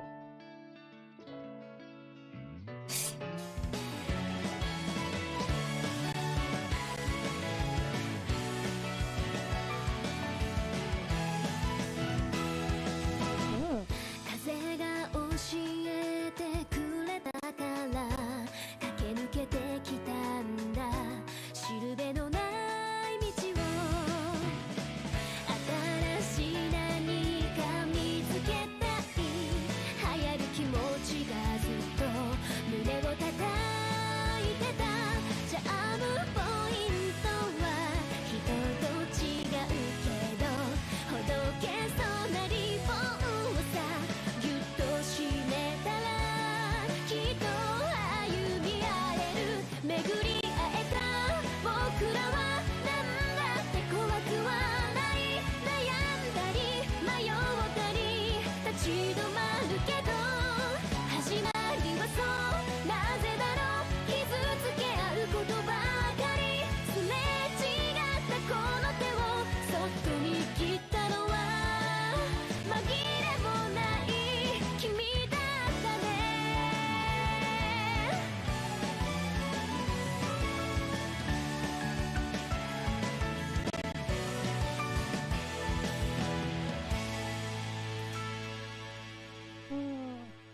風鈴それ完全にベルなんだけど。GIF? OK. Yes, it's GIF.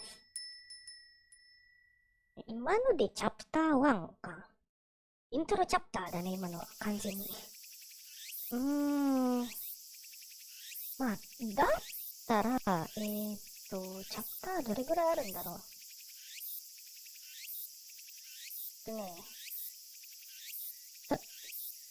一旦、チャプター8まであるらしい。じゃあ、時間によるんですけど、時間によりますが、チャプター2かチャプター3、チャプター3で終わりかな、今日は。I think we'll just end the stream around the end of chapter 2 or chapter 3, depending on the length. I'm still surprised with interview. I'm not. I mean,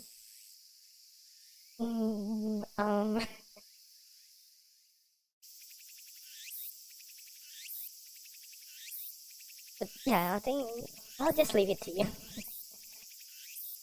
During the hottest period in summer, the weather is unusually hot, even at early morning. Although I'm still in dreamland, I can vaguely register noisy chattering along with the cicada sounds. How do you say cicada? It's so hard to pronounce. The cash register counter is extremely hard. After the night, my hips and back hurt, and my legs are numb. What is the next door neighbor are doing about at this hour in the morning? なんか、横の隣の人がうるさいみたいですね。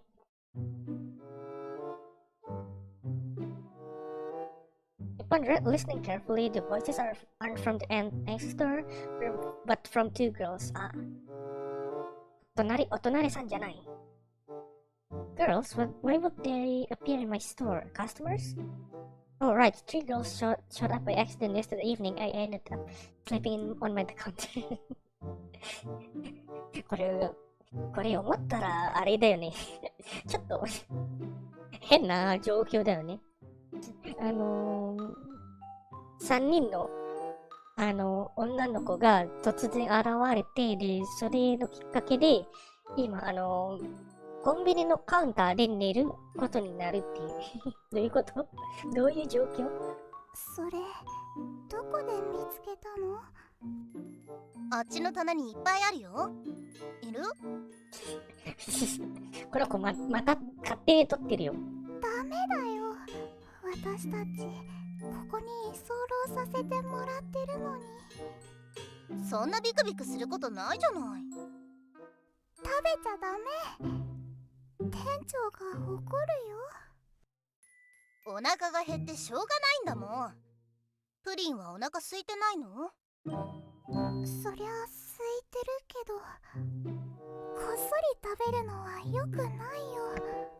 せめて何？ここじゃなくて裏で食べてよ。店長がすぐ目の前にいるのに。そっち店長に許可を取るツッコミじゃないの、そこは。それもそうね。いや。静かに。起こしちゃ食べられなくなるよ。プリンも一緒に来る？こんなボロい店じゃどうせお客さんなんて来ないわよ。私はいいよ。もしかしたら人が来るかもしれないし、店長が起きたら私が時間を稼ぐから。完全にカバオ側になってますね。チェリーちゃんはカバオ側に回ってますね、プリンちゃんも。わかった。じゃあ食べ終わったら交代ね。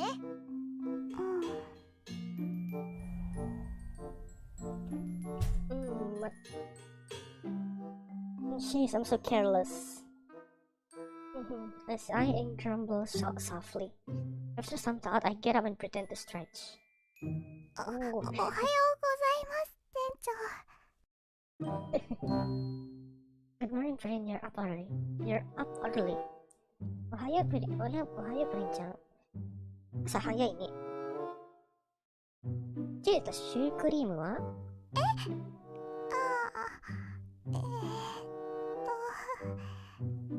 わかりません。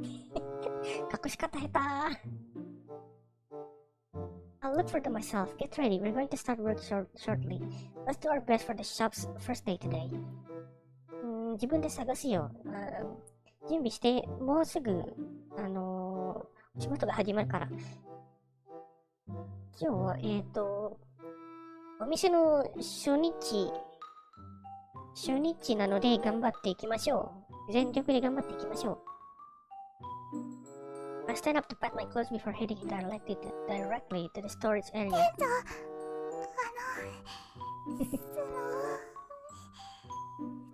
セリーたちは多分2階にいると思います。Okay, I'm going to the storage area to take something there first. わかった。ちょっと在庫のエリアに何か取っていくよ。店長、倉庫には誰もいませんよ。誰もいないよ。もうバレバレですよ。This girl actually tried to stop me from going there. Too naive. I have years of experience in skipping classes. Your trick is just like a junior school students except at doing them. I make use of the cartons of goods to conceal myself before shutting the door to the storage area quietly. これおいしい。Oh, it's Puff's voice. She's also here? Two of my 3 employees are eating in secret on the first day. Can my store survive? I peek from behind the shelves while lamenting the spark in my 言っ heart. た通りでしょ。この袋カラフルですっごく派手だもん。Cherry is sharing a bag of potato chips between the two of them. でもどうして入れ物が綺麗なほど美味しいのかな。綺麗なほど美味しい。綺麗なものは美味しいに決まってるじゃない。確かにそれも一理ある。当たり前じゃない。この味昨日のとは違うけどどっちも美味しいわね。サクサクしてる。昨日のはこんなにサクサクしてなかったわ。そういえば箱の中に何？箱の中にすごく綺麗な袋があった。どこどこ？やるじゃないシュークリーム。普通にお店のものあさってる。探してみる。Hey, Hey, what is going on? How did you lift such a heavy stack of boxes with only one hand? ああ、でも確かに。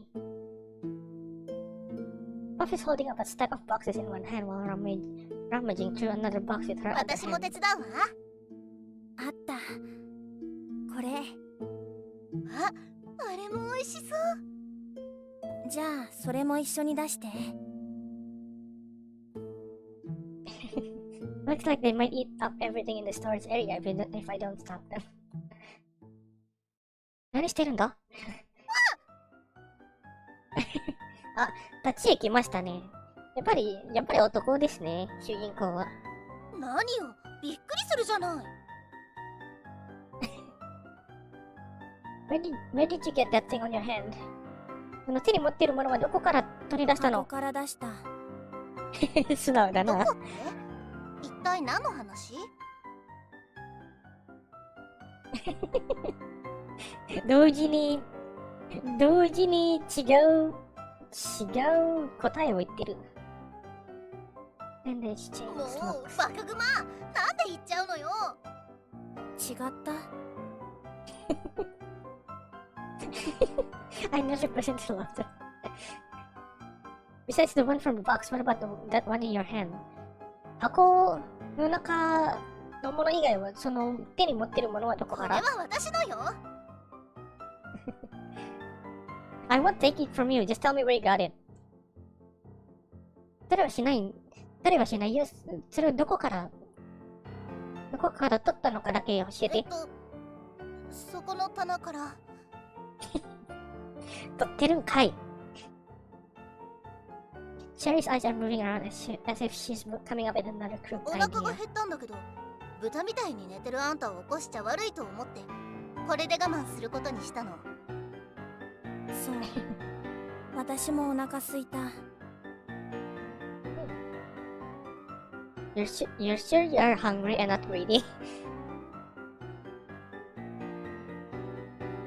本当に、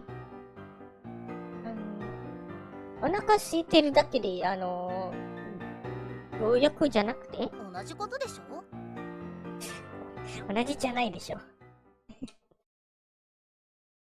I become speechless. They are more or less the 本 same. 当にお腹すいた。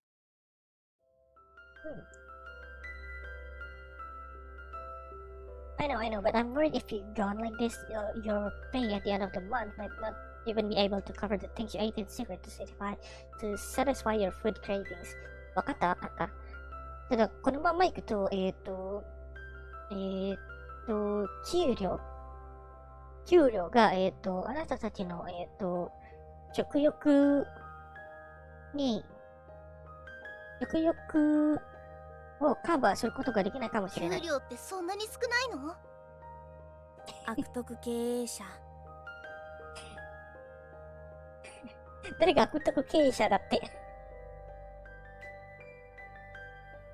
Your pay will depend on your work performance.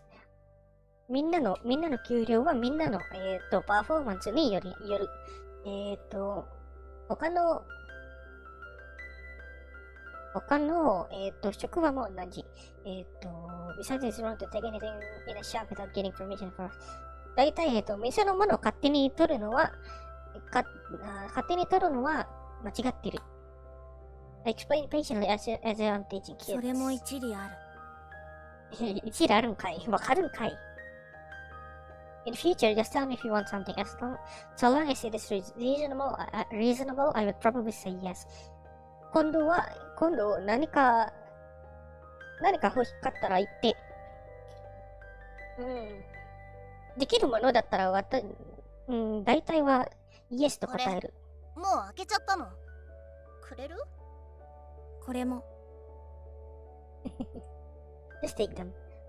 もらって。ありがとう、店長。甘い。主人公、店長さんも甘いね。Just happy again in no time. The smell is gentle, charming like the wind in spring, so dizzying. あれこれ主人公もしかして、主人公のタイプもしかしてチェリーちゃん？ No, I still have to go by the book. I will record the things you open. あなたが開けたものは記録するよ。お礼なんて言わなきゃよかったわ。Even so, you won't be full even if you only eat those. それでもそれだけ食べたらお腹は満足しない。他にも食べ物があるの？ Just tidy this place up for now. I'll prepare a simple breakfast. Puff also didn't have a proper dinner yesterday night. とりあえずここをきれいにしましょう。私がなんかシンプルな朝食を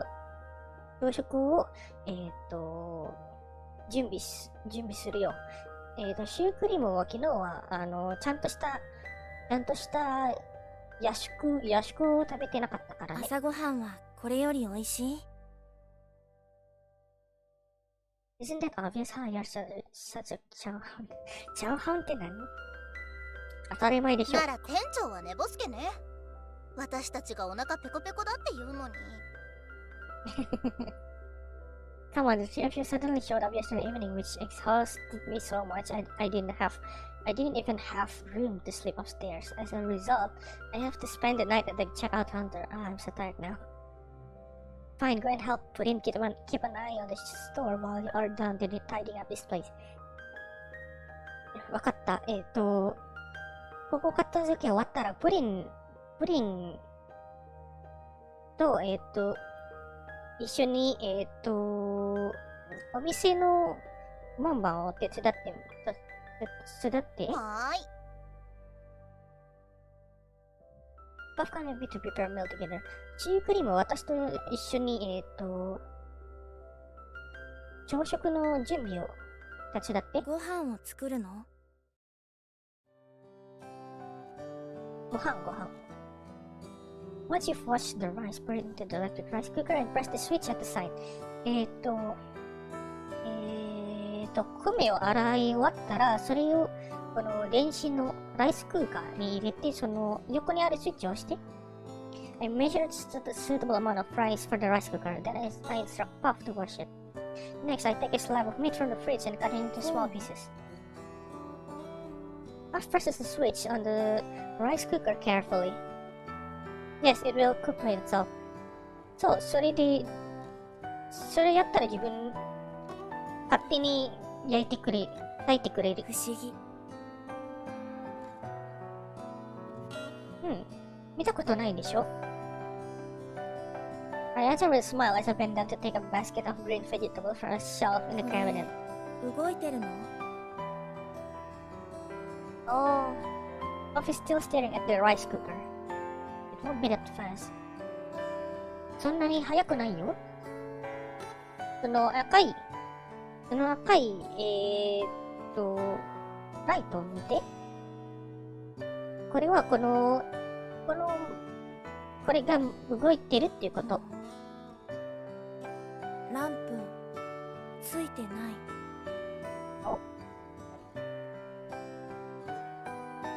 The light isn't on. ランプついてない？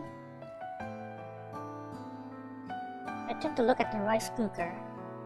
Oh, I forgot. The rice cooker is a bit old, and the light had spoiled a long time ago. Don't worry about it. Just make sure you press the switch. 忘れてた。このライスクーカーはちょっと古くて、ライト。照明はライトはもう昔から、ちょっと前から壊れちゃったんだ。心配しないで。スイッチを押せば大丈夫だから。不思議。どうしての？今度はこれを洗って。Spontaneously takes the basket of vegetables. 1階にあるお菓子もこうやって作ったの？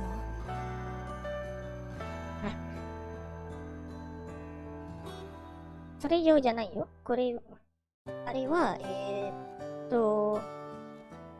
あれは工場から来てて、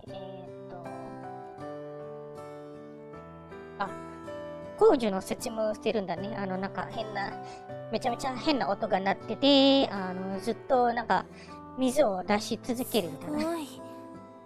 水みたいに？そんなにあって食べきれるの？水みたいにポロポロ出てくるお菓子か。Also the factors produce a lot. I only have small amounts in my store. 当時は確かにめちゃめちゃプロデュースするんだけど、お店にあるのはたった一部。好き勝手に全部食べたら、半日ぐらい全部、お店のものは全部食べきれちゃうし、みんながお腹ついちゃうことになる。いっぱいあっても、ここに流れてくるのは少しだけ。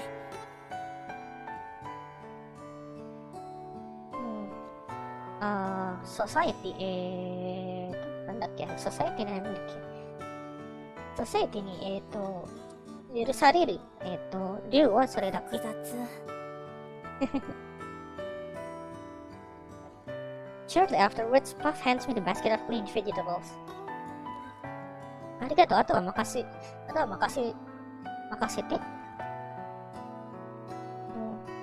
休んでいいから。Steam is coming out of the rice cooker. Puff casts a glance at it before leaving the kitchen. I cut the cleaned vegetables into small pieces, then I put them into the cooker with the meat. We're having porridge with lean meat and vegetables for breakfast today. I'm providing for 4 people. Would they like it? And is that enough for all 3 of them? I'm feeding 3 troublesome. ちょっと言い方。I take off my apron and leave the kitchen. On seeing me come out, Puff stands up from the sofa in the で living き room. た？ Not yet, I get it. Will take about 10 minutes. まだ、あと10分ぐらい待って。もうできたのかと思っ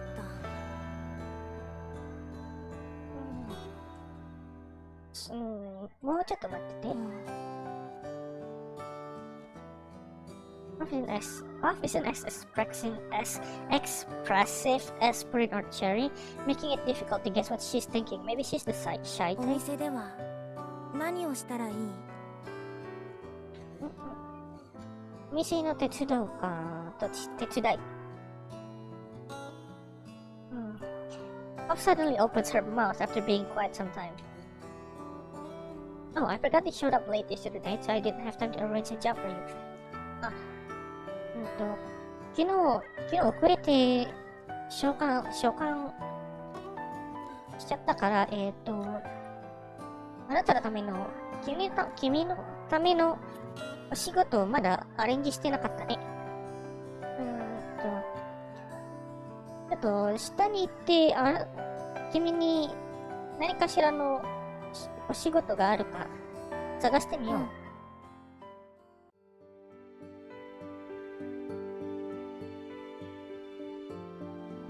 When we arrived downstairs, children put his laughter 何を reached my 作って ears. くれると思う？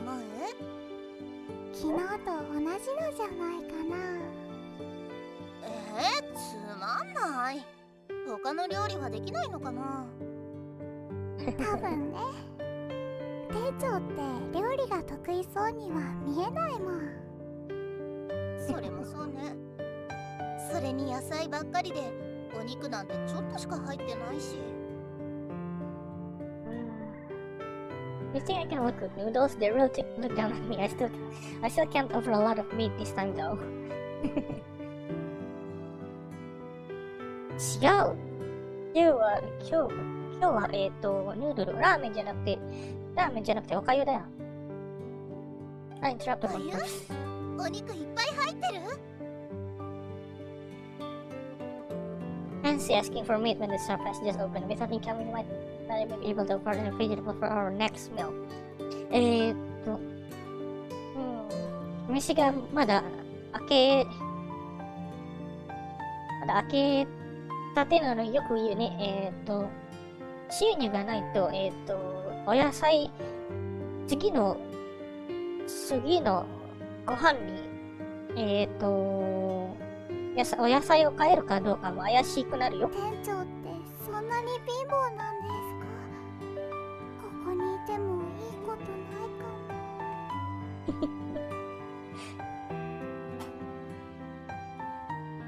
That's because the store is just open.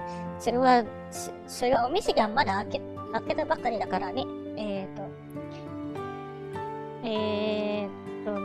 ビジネスがうまくいけばもっとお金がもらえるはず。そしたらみんなも、好きに食べて飲めるからね。ってことは、お店がうまくいったらお肉も食べられるのね。Cherry seems really excited. Not just meat, you can also have plenty of other delicious food there. お肉だけじゃない。もっとたくさん美味しい食べ物が食べれるようになる。それってあれもですか？あれ Pudding points at the thing on the counter. That is the bag of potato chips that I allowed Cherry to take earlier. Looks like they shared it. Of course, もちろん。やったー。さあ、早く始めましょう。Cherry cheers loudly. I'm a bit scared of that boisterous figure.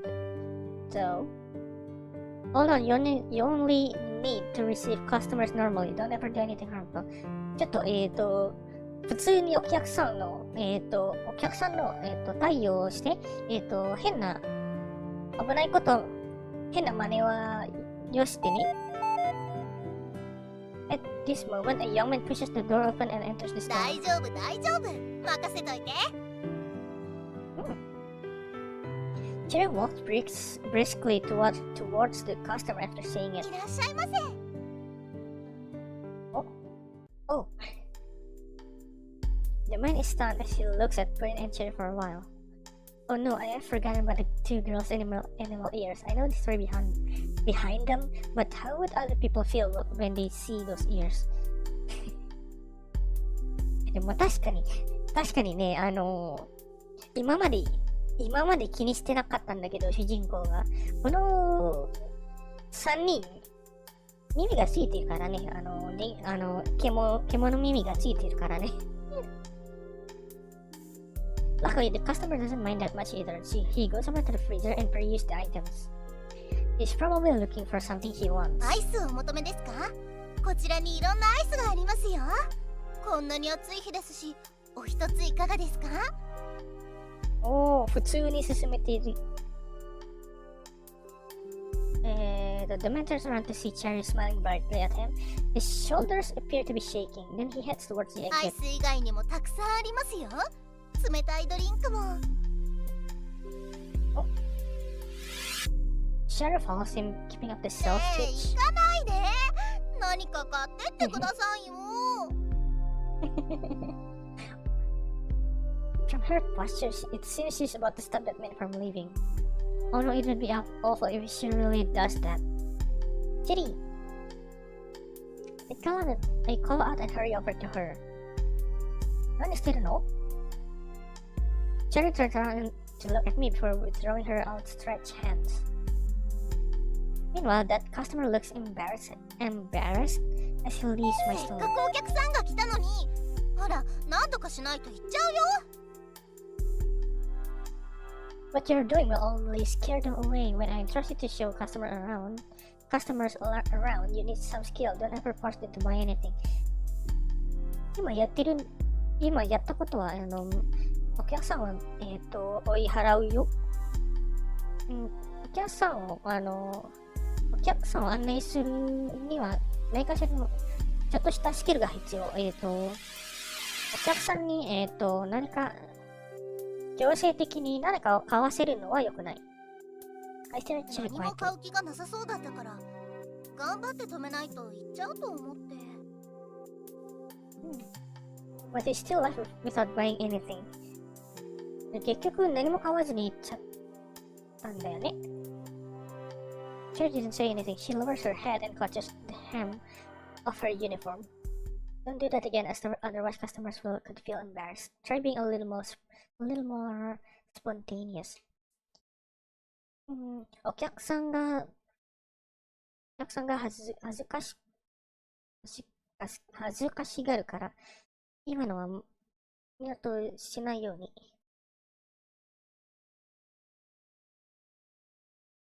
Suddenly, I notice her attire has many creases. That's weird. She's wearing a new uniform and it didn't look like that yesterday. Next, I turn to look at Puddin and Puff's attire. Puff's uniform is okay, but I can't say the same for Puddin since hers is really messy too. Your uniform for制服なんでグランプリ出るの？制服？これ着て寝たんだから当たり前じゃない。But their uniforms, don't you find it uncomfortable to sleep in them? And how come Puff's attire is okay? それ制服だから、それを着て寝るのは、落ち着かなくない？そしてなんで、シュークリームのものは大丈夫なの？寝るとき脱いだから。はーい。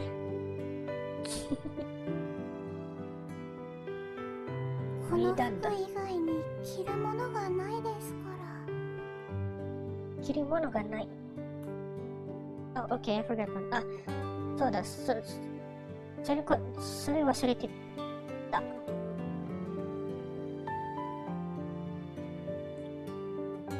それだったら、そのセイ君脱いで、そのぐちゃぐちゃなセリフでお客さんを代演するわけにはいかない。ちょっと待って。ちょっとね、さすがに気になるので、翻訳。ク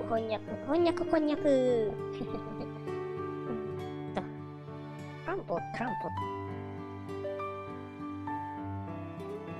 くしゃ。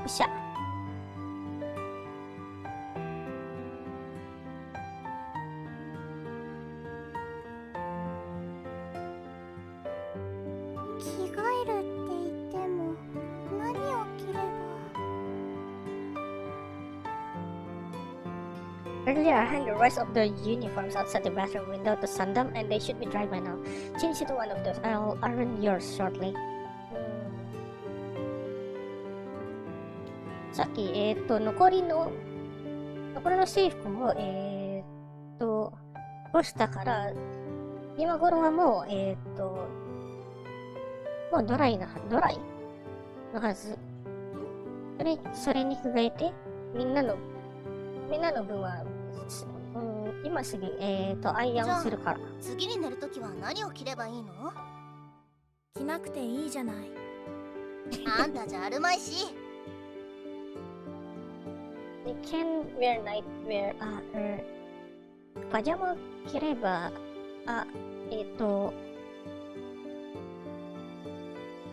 suddenly remember their movements are restricted by the wind chime. If they want to go out, they have to follow me.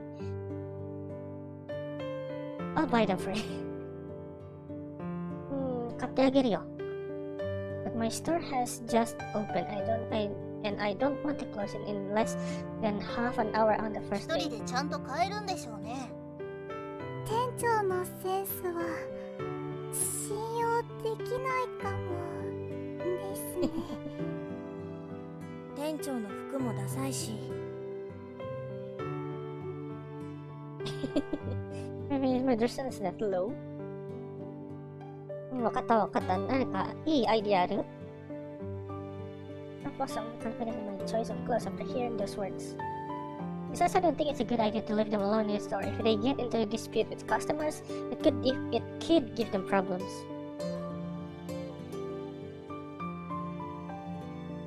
それか、みんなで、お店が閉まったら、よりみんなで行かない？風鈴は私が持ってあげるから。I'd rather take them out with me. If they cause any trouble, I can deal with it as soon as それ possible. がいいわ。センスないって自覚少しはあるのね。ありがたい提案ですけど、店長が私たちが外に出るの心配じゃないんですか？必要ある？着なくていいじゃない。バカグマン、そんな寝方するのはあんただけよ。私は絶対無理。私もパジャマで寝たいな。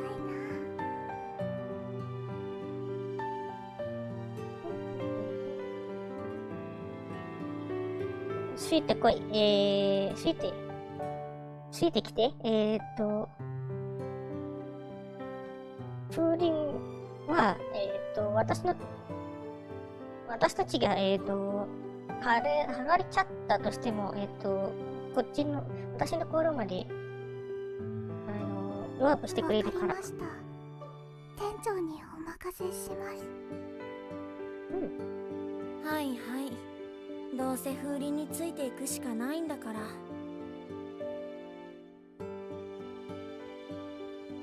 Breakfast is probably ready by now. 朝食は多分今頃準備できたはず。私が、お店を担当するからみんなは食べに行って。でも、私たち、キッチンにある変な道具は使えないですし。シュークリームは使い方わかる？私ボタンを押すくらいしか店長がやってるところは見てないし。じゃあ、なら店番は私に任せて店長がみんなを連れて行ってよ。私接客の練習してるから。やっぱり私が店番をします。チェリーとシュークリームはレジの使い方がわからないでしょ。お客さんが来た時にお金を扱える人がいないとダメですから。大丈夫？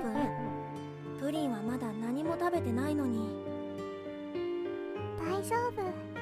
チェリーのポテトチップスがあるから。それに店長はすぐに食べ終わるでしょ。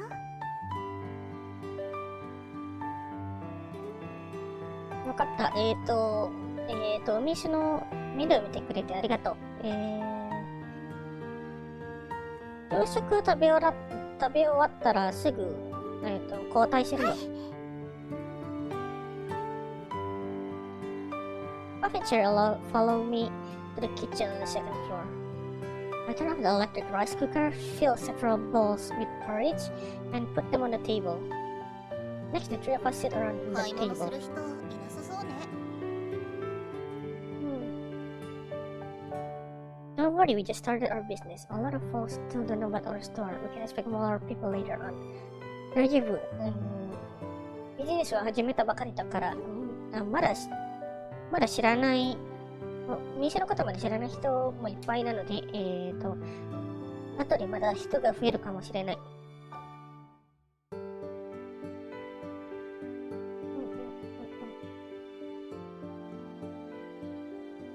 Actually, I'm not that confident on the store's prospect, but it's my job as the shop's manager to keep my employees' spirit up.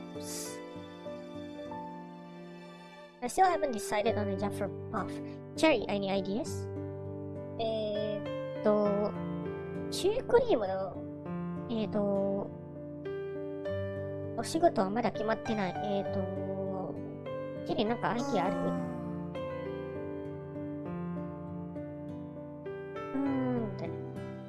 ？She puts her bowl aside and thinks for a while. もしお客さんが増えたら棚にある商品がどんどん売れてなくなるでしょ。だからシュークリームには商品の補充を任せるのはどう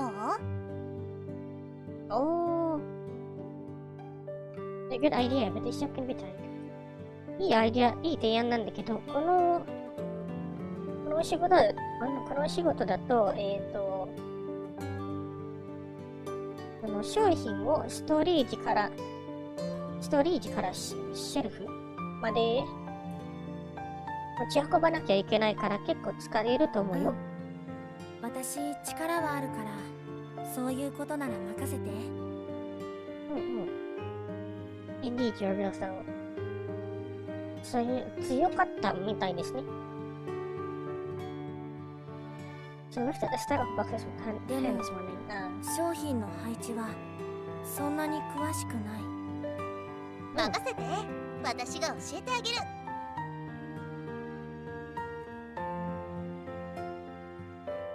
アイテムの配置はもう覚えてるの？バカにしないでよ。この程度の広さのお店すぐに覚えられなくてどうするのよ。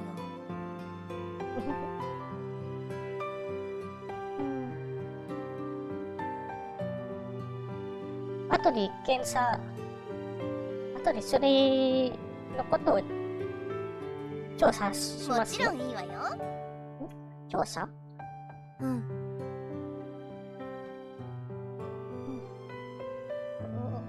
召し上がれ。プリンは下で待ってるから。チェリーも送り返しないといけないからね。When we return downstairs after finishing our breakfast and cleaning up the dishes, Prince is attending to a customer's payment with a smile. すみません、その頭に乗っている耳は何かしらのデコレーションかなかしら。これはですね。Prince's face turns red with embarrassment on touching her own ears. She seems to be at a loss as to how to explain it.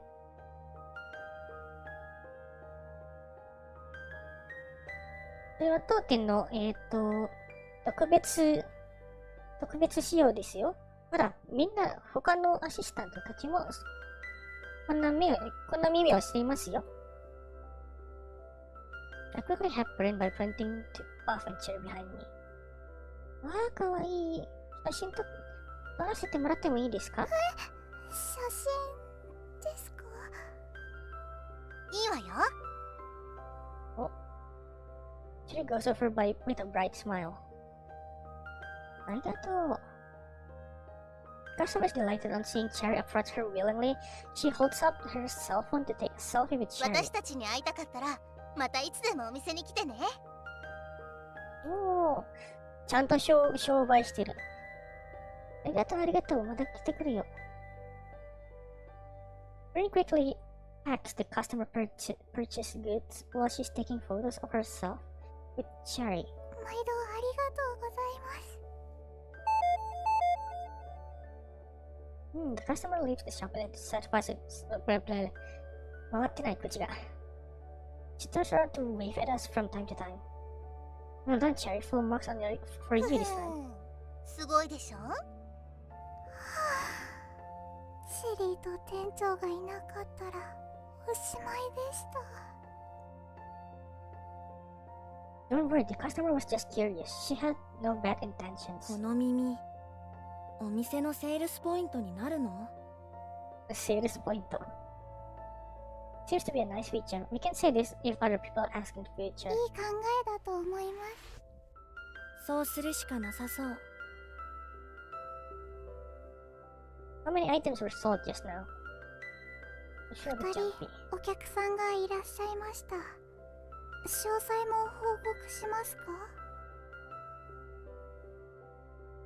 No need. Go upstairs and take your breakfast first. The price is on the は table. い、それじゃあ行ってきます。Cherry Puff and I have gathered at the checkout counter. Currently, the store doesn't have any single じ customer. ゃあ、商品の配置を覚える。Yes, now that there are no customers, let's take this opportunity to walk one 任せ round. て。店長、シュークリーム、私についてきて。Cherry shows every displayed item to Puff with amazing proficiency as though she treasures the stuff in the shop. This girl is certainly very knowledgeable on where the goods are displayed. She has exceeded my expectations. At first, I thought she was only boastful and quick with the imp. Don't say imp. これでわかった？シュークリーム。うん。大体は。もう少し自分で確認してみる。The store isn't big anyways. It should be okay. Even if the goods are placed on the wrong shelves, we still have Cherry. そうよ。私が全部覚えてるから、シュークリームが間違えても問題ないわ。人に迷惑はかけたくない。Okay, let's head over to the warehouse, Bob. Actually, the warehouse is just a large shed where suppliers would park their delivery trucks outside the storage area's back entrance whenever I order anything from them. This passage is for moving goods. Don't leave anything lying around here. I shall pop around to help her get acquainted with the stuff in the warehouse. We need to check the labels on our goods and respond to church feedback. Make sure the shelves aren't empty at all times. In the event that we are going to run out of any item, you need to tell me early so that I can order it as soon as possible. That's all I can tell you. It's a bit う mundane. ん。だいたいわかった。Yeah, that's how the warehouse works. I'm going back to the store to check on things. 倉庫の配置、ちょっと難しいから、私はここで覚えてる。I'll leave this treasure わ to かっ you. た。任せておいて。Pop smiles gently. That is so assuring.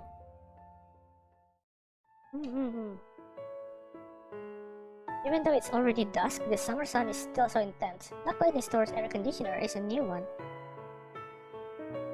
今日はどうだった? I started putting with trepidation while she's going through the store's sales figures.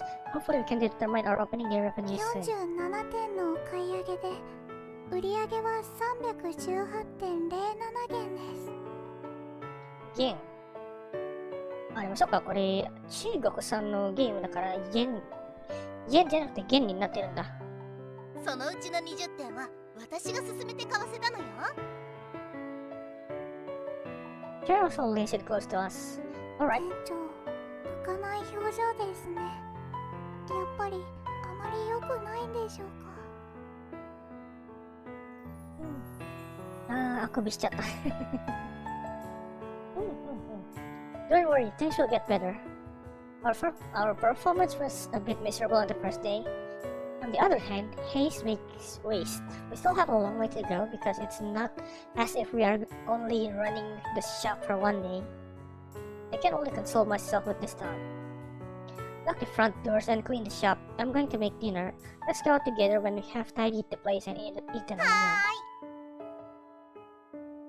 Let me fetch the cleaning equipment from the warehouse. なんだ、順調じゃないですか。レンズストアみたいな感じですね。この前にある、これ。After dinner, I lowered the shop's rolling steel doors and locked it. Then I put the key into my pocket and the wind chime into my backpack. Let's go. そうだね。店の中と比べると随分。Of course, the store has an air conditioner running inside. 冷たい風が出てくる大きな棚。Oh no, I forgot to turn the air conditioner off. Good choice, I have to reopen the steel doors. By the time everything is sorted out, I'm sweating all over. We are walking around the streets in this small town. Oh, 初めてお出かけしてますね。Very few people are outside at this time. Maybe it's too hot or it's dinner time. Everyone must be at their dining tables with their families after a busy day at work. Although we are standing out, we didn't get too much attention from passerby. 私たちが暑がると思ってエアコンをつけたんですか? Weird to say this, but じゃあ no. 冷蔵庫のものが腐るからですか? Not to that too. お客さんを増やすため。Correct. They are more likely to come in to escape the intense heat from the sun when they pass the store. 店に入ったが最後、私に物を買わされるってことね。そういう狙いがあったんですね。Of course, don't release the falcons until you see the rabbit. 店長、ウサギが嫌いなんですか? 例えが悪いね、店長。I like rabbits. That is just figure of speech. If you don't like the saying, I can change to don't hang the strings until you see the fox. それもまずいのでは? ちょっと、狐に文句でもあるの? っていうか、譲るって何? Well, Puff and I look at each other. I can't think of any proverb related to a bear. I suppose most people would be too scared when they encounter a bear. 店長も体験してみる? I'll pass. 体験って. If she really punches me, I wouldn't even know if I could live to joke like this. なるほど。特にシュークリームちゃん強いからね。殴られたらそこで最後かもしれないね。By the time we arrive at the shopping district, the sun has already disappeared. Although this small town shopping district isn't as vibrant as the ones in big cities, the place is newly developed and the shops sell a comprehensive variety of items. The shopping district has a lot more people compared to anywhere else. Almost every passerby will turn to look at three girls in curiosity as we walk around the streets in all the hustle and bustle. Cherry loved that attention from others. Pudding can be a little shy, but she seems to be enjoying herself. Puff looks off color though. Puff, what's wrong with you? Are you sick? こんなに人が多いの慣れてない。人混みが苦手なのかな。Relax, the people here are just shoppers like us, it's alright. Purposely slow down to walk out together with Puff. Cherry's taking Pudding around to admire the dazzling variety of things on display at the shop windows. This is the place. The liquor shop comes into sight after we have walked for a while. 着いたの？ The shop has a row of chairs in front of some men sitting there while playing on their cell phones. I'll give you money. I stop next to the chairs before distributing the money prepared for the girls. This is to buy nightwear and what you wear inside. Go in and choose anything you like. 店長は入らないんですか？ Not for me. さすがに入らないね。下着ショップ。リンジャリーショップは。店長照れてるんじゃないの？ No, I still have other things to buy. わかりました。どこで待ち合わせしますか？店長は遠くへ行っちゃダメ。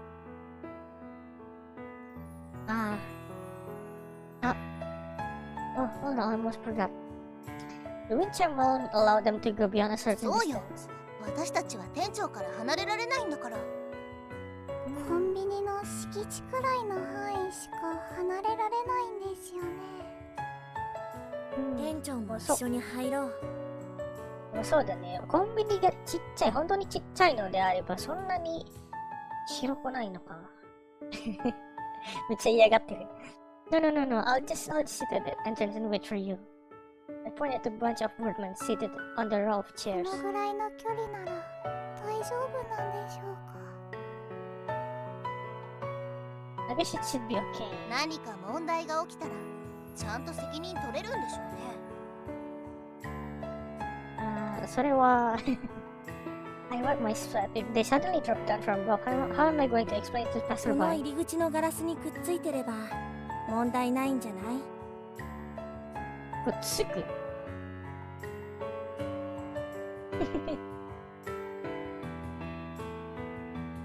Half is smiling mischievously at me. Fine, I'll lean against the glass door. Hurry up with your business inside. はいはい。それじゃおしゃべりはこのくらいにして早く入りましょうか。Go, it's embarrassing if I stand here for too long. The girls entered the shop while laughing among themselves. Cherry even turned around to give me a V sign. Embarrassed, I pressed myself against the glass door as much as possible so that the chime would be closer to them. I never expected such a thing to happen to me one day. All the other men are seated outside the door while playing on their cell phones. I'm the only one standing at the entrance. Passersby would look at me suspiciously from time to time. Well, I never. 参ったね。After some thought, I decided to close my eyes and ignore everything around me. 店長、そうするしかないよね。じゃあ。Someone is calling me while shaking my shoulders. もしかして寝てたの？ Huh? You're done shopping? I opened my eyes to see the three of them with bags of various sizes in their hands. 店長、本当にそのままでいたんだ。店長の寝顔って本当に間抜けよね。よだれまで垂らしちゃってさ。That's because you took your own sweet time. めっちゃ時間かかったんだね。I wrapped saliva around my mouth. It's embarrassing. Since you're done, let's go back. want to leave this place as soon as possible. You brought a lot, let me hold some of them. Coffee didn't realize her grip when I reached out to take their bags though. 別に大丈夫。You must be tired after taking such a long time to choose your stuff. I've been resting all the while. シュークリームってば店長みたいなシングル男子じゃ女の子のカバン持ちするチャンスなんてめったにないんだから持たせてあげたらいいのよ。私たちが袋を持ってるのに店長が手ぶらじゃ逆に目立っちゃうでしょ。But he looks around. Many men have bags in their hands as they shop with their そっ partners. か。Yes, yes, let's go. They walk ahead while chatting merrily amongst themselves. In contrast, I'm carrying their bags from behind. What did they buy with me? おー、ちょっと覗こうとするな。I peek into their bags to see colorful stuff inside. Some of them seem to have lacy designs. ちょ Lacy っと店 designs? 長何こっそり見てんのよ。だよね。Oh, no, nothing. I quickly look up.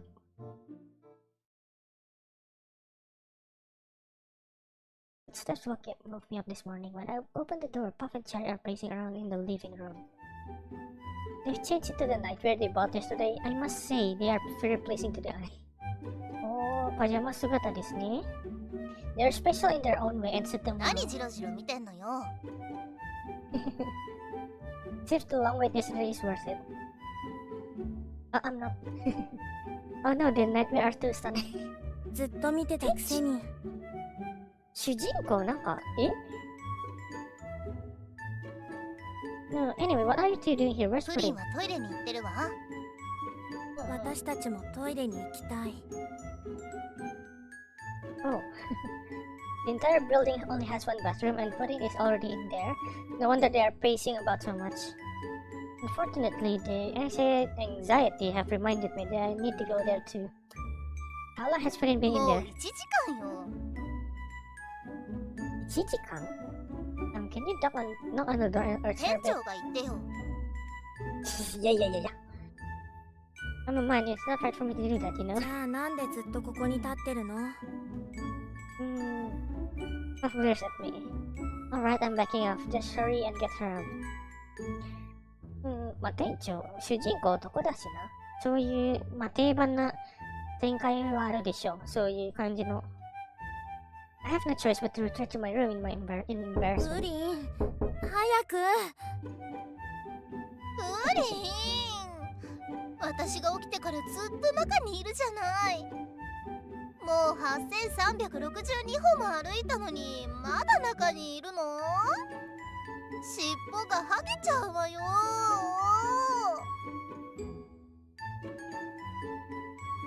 Is that girl singing away? She's taking her time in the toilet because she has lost her mind. プリン、なんで？あと1秒あげる。出てこないとドアを壊すからね。もう少しだけ。I answer slowly from the bathroom.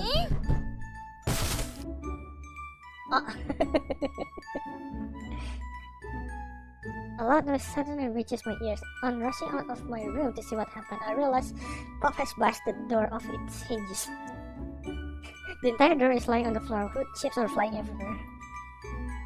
When the dust clears, Purin's astonishment becomes apparent. ああもうこのバカ何やってんのよ。あちゃああなんで店長がここにいるのよ。あっち向いて。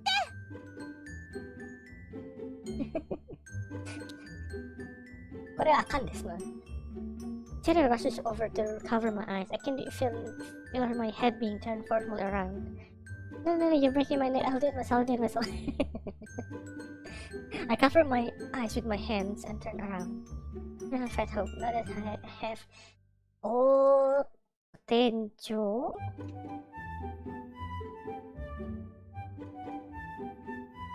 Through my fingers, I can see Puff lifting the bathroom door and fixing it hurriedly. 店長覗いてますな。That means I can't see anything. ドアは元に戻したわよ。プリン、早くしてね。なんで覗こうとするんだ。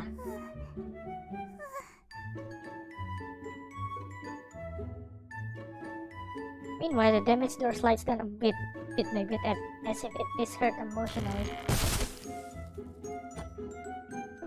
My poor bedroom too. I'm not upset about it for long though. Soon my own bladder is urging me to hurry to the toilet, and that desire is getting stronger with every passing second. Putting glances out, flinging water droplets off her hands since she has finally finished her business in there. Often cheering and paying any attention to her though, they rush into the bathroom, stepping across the fallen door.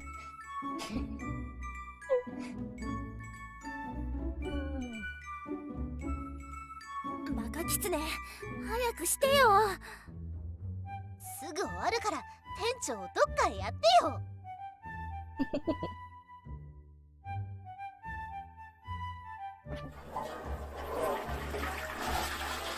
Oh. Yep, I can't hold it for much longer. I close my eyes and recite this set of words quietly to myself. On hearing that flashing sound again, I run to the ちょっ bathroom. と、女の子が使ったばかりなんだから、店長はもうちょっと。Push it blocking my into the bathroom as she comes out. Her face flushed. No, I can't wait any longer most of the 店 time.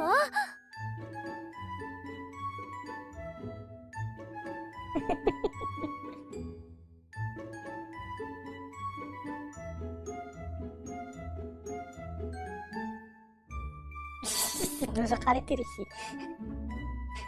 男ってこうやって用を足すのね。なんか変な感じ。さっきの店長の力もすごかった。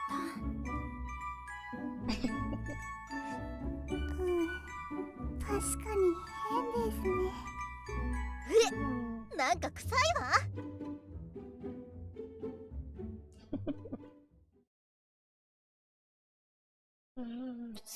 今の配信に乗っけて大丈夫？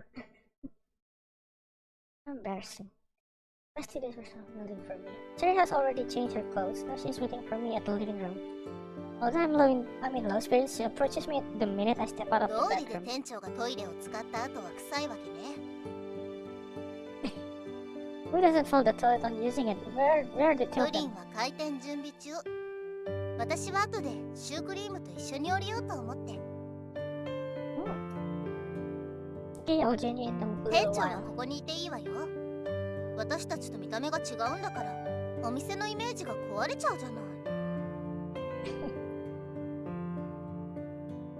Well, I might not look exactly handsome, but I'm still a dignified gentleman maker. 自信過剰。多分それじゃないんだよね、店長。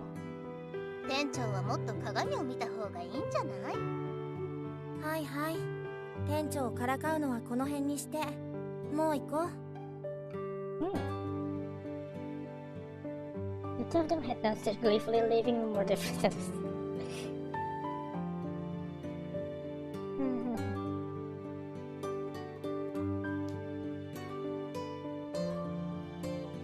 Pudding went upstairs to have lunch at noon, so I'm covering for her at the cashier counter. Jen is looking around restlessly near the store's glass doors, so that only the back of her head is visible.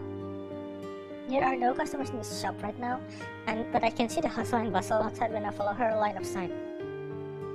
何見てるの？店長、どうしてここに？プリンは？ She went upstairs to have lunch. そっか。だから誰も来ないのね。Jerry obviously looks a bit なん disappointed. で店長がいるときは誰も来ないんだろう。I just came down. How am I supposed to know? Is she driving me crazy on purpose? Why don't you go outside and bring in some customers? 強引に売り込みしちゃいけないって言ったのは店長でしょ？ Just not forcing people to buy our suppers, simply asking them if they need anything since we'd like to tell them that the convenience store just opened in town. うまくやれるかな？ Cherry starts to pace around. No hurry, why don't you take a stroll around the store to calm down a bit first? make up an excuse to get Cherry to move away from the entrance and back to her usual area among the store shelves. If I allow this scowling girl to hang around the shop's front doors, she might scare away potential customers. 店長、これって飲めるの？ Cherry returns with a bottle of cola in her hands after strolling around the shop for some これ time. 黒いし、それにね、こうやって振ると、ほら、泡がいっぱい。店長、これって毒なんじゃないの？コーラを毒っていう。The label says it is cola, you know? それはわかるけど、コーラって何？ Oh. The cola is a kind of drink. It's very refreshing. Besides, we're a proper convenience store. Why would we sell poisons? The convenience stores still sell poisons in today's market. Yeah. 美味しいの？ Let's do it this way. If we get cursed 30 customers today, this cola is yours, and it's on the house. You shoot that bottle so hard the case has already stirred inside. If she opens the bottle, it will definitely burst with a loud pop. 本当？ Cherry seems happy at first. She has a mixed expression soon afterwards, though. でもこれ、本当に飲めるの？本当に毒は入ってないんでしょうね。この色、絶対におかしいわよ。店長の目標も少し低くないですか？30人なんてすぐに達成できてしまいますよ。Pudding has arrived downstairs after finishing her lunch. プリン、もう戻ったの？プリンがいない間、ちっともお客さん来なかったの？ Jenny goes over to join Pudding upon seeing her come down the stairs. That's right, we didn't sell anything after we went upstairs, Pudding. 腹立つわ。ずっとここに立ってるのに誰も来ないなんて店長のせいよ。Jenny angrily puts the bottle of cola back on the shelf. Then she looks at it for a while before walking away. Don't look at me, I've been saying to you too. まあ偶然ですよ。I move aside to allow Pudding to take over my place at the checkout counter. 確かに金額が全く変わってませんね。Discounted at conclusion after checking the sales figures.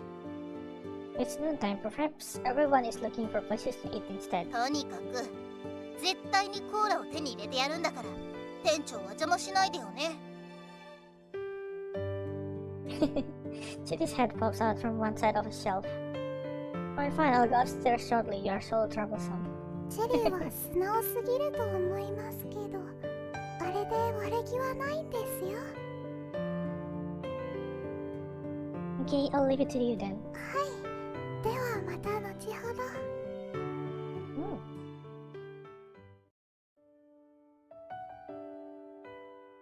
At nightfall, my hunch turned out to be correct. We had less than 30 customers. It was even worse than the first day.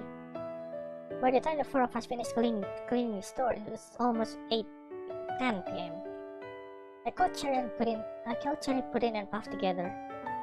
Everyone, thank you for working hard. All of you did a good job.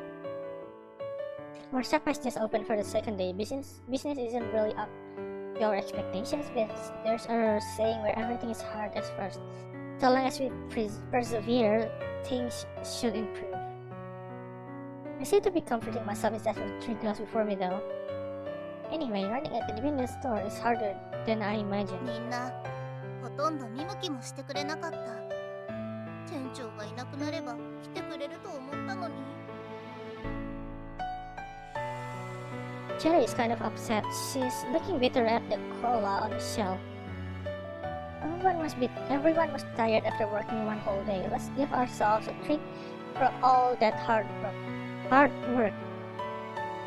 Then I go to that shelf and take that bottle of cola Cherry is looking at. 店長優しい。これ飲み物？そうみたい。お客さんも何人かそれを買っていったし。なるほど。お金を払ってまでまずいものを買う人はいないもんね。Take the cola upstairs first. I'll close the store.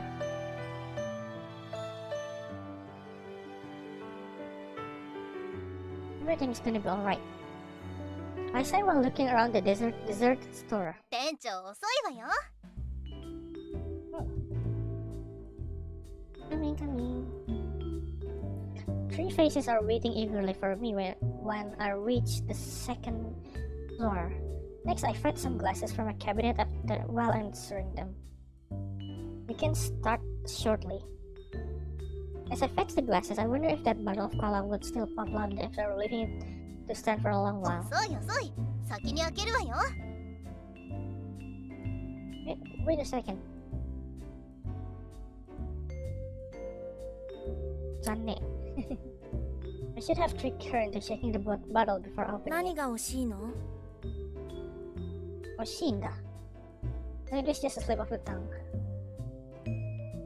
I pour the cola into every glass before giving them one each.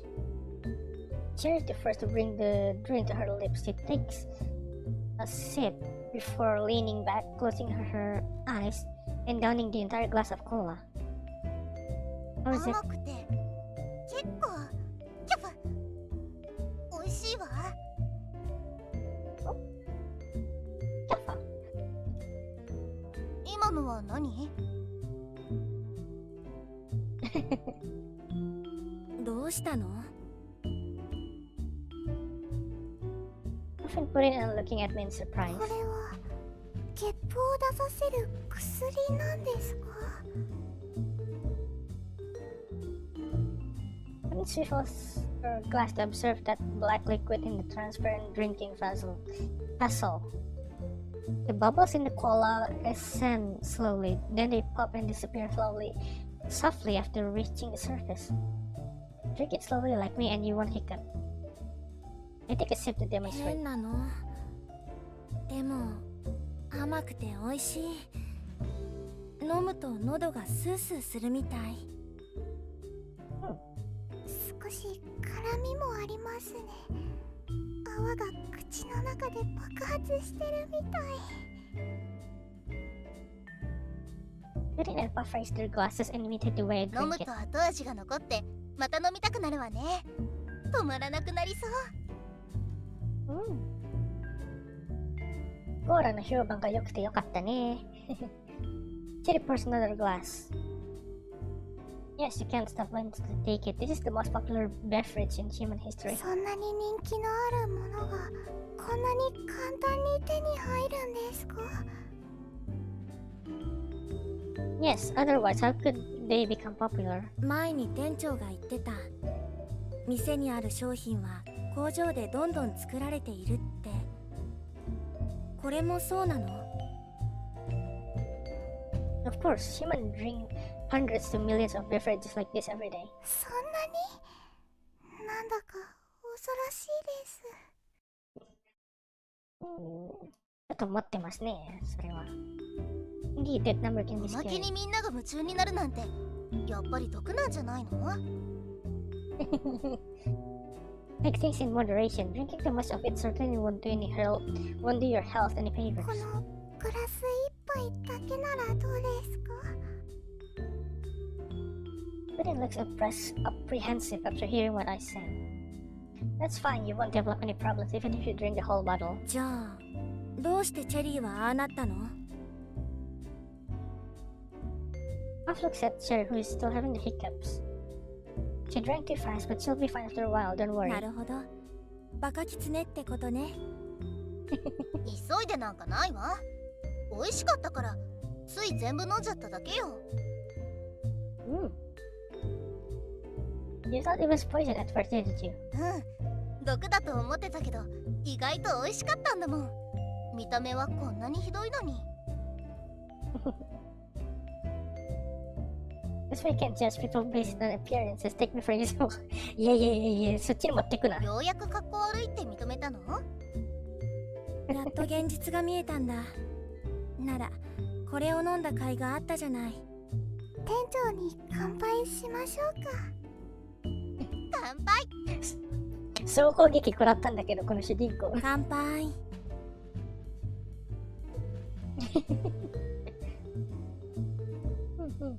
Soon we finished the whole bottle of cola.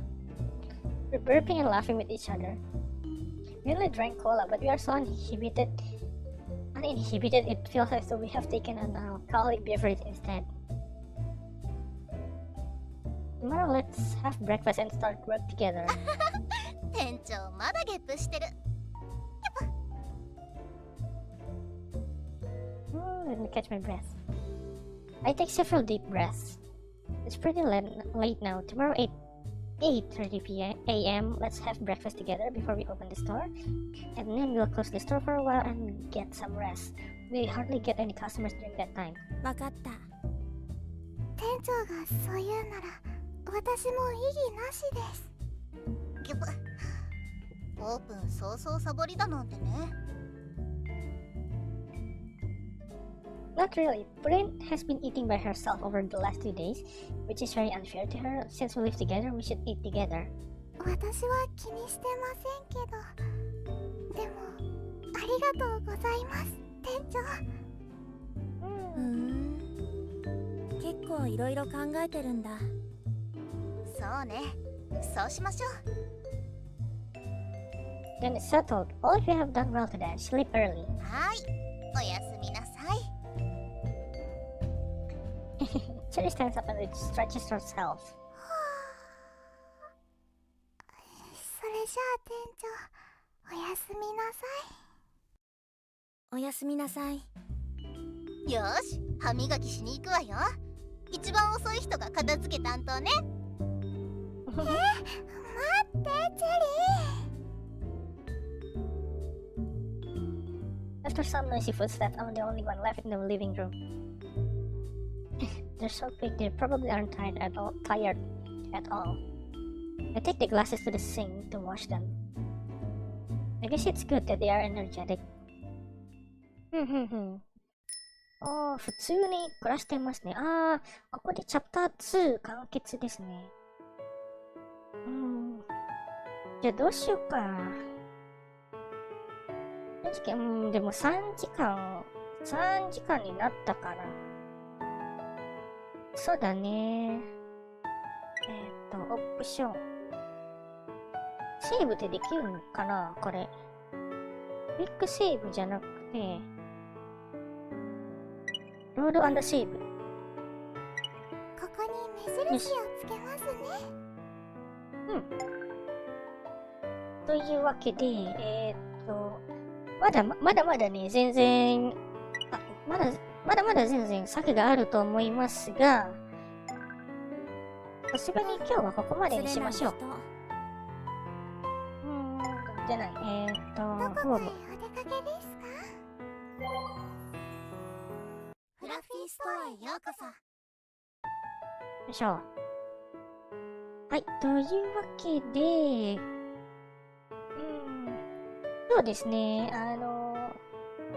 初プレイだし、かつ、なんというか、この、ビジュアルノベル系の、ゲームもやるのは初めてなので、だいたいあれですね、文章を読み上げすることになっちゃったんですけど、まあ、だっていうか、やってる普通に、ただ読む、プライベートで、ただ、文字をスルーするだけじゃなくて、完全に、一つ一つの文章を読むっていうことがね、面白いと思いますね。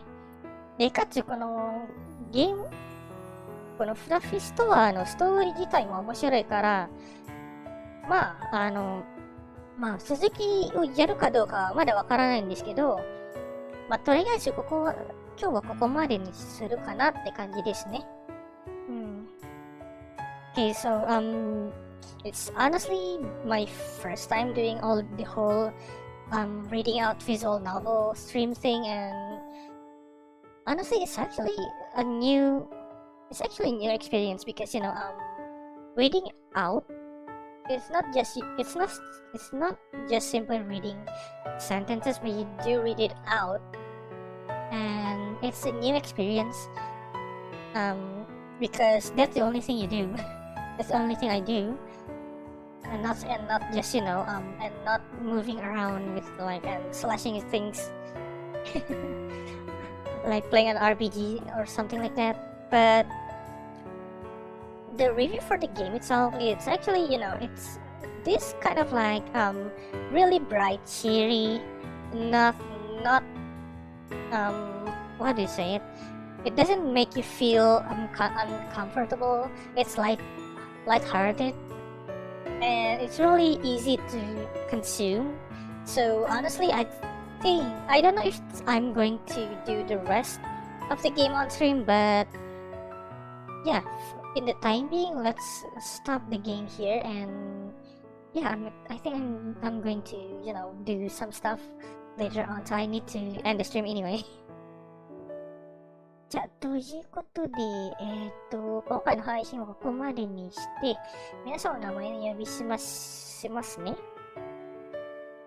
We need to start reading out your names now then. まず上から、ワヘッツさん開けてくださってありがとうございました。そして、アウギルさん開けてくださってありがとうございました。そして、ふもじかさん開けてくださってありがとうございました。そして、ゆきさん開けてくださってありがとうございました。そして、やれんさん開けてくださってありがとうございました。そして、ラウさん開けてくださってありがとうございました。そして、オンスロート、携帯から、ワンちゃんも開けてくださってありがとうございました。そして、アンジ君開けてくださってありがとうございました。はい。そして、見てくださった方、アーカイブで見てくださった方、本当にありがとうございます。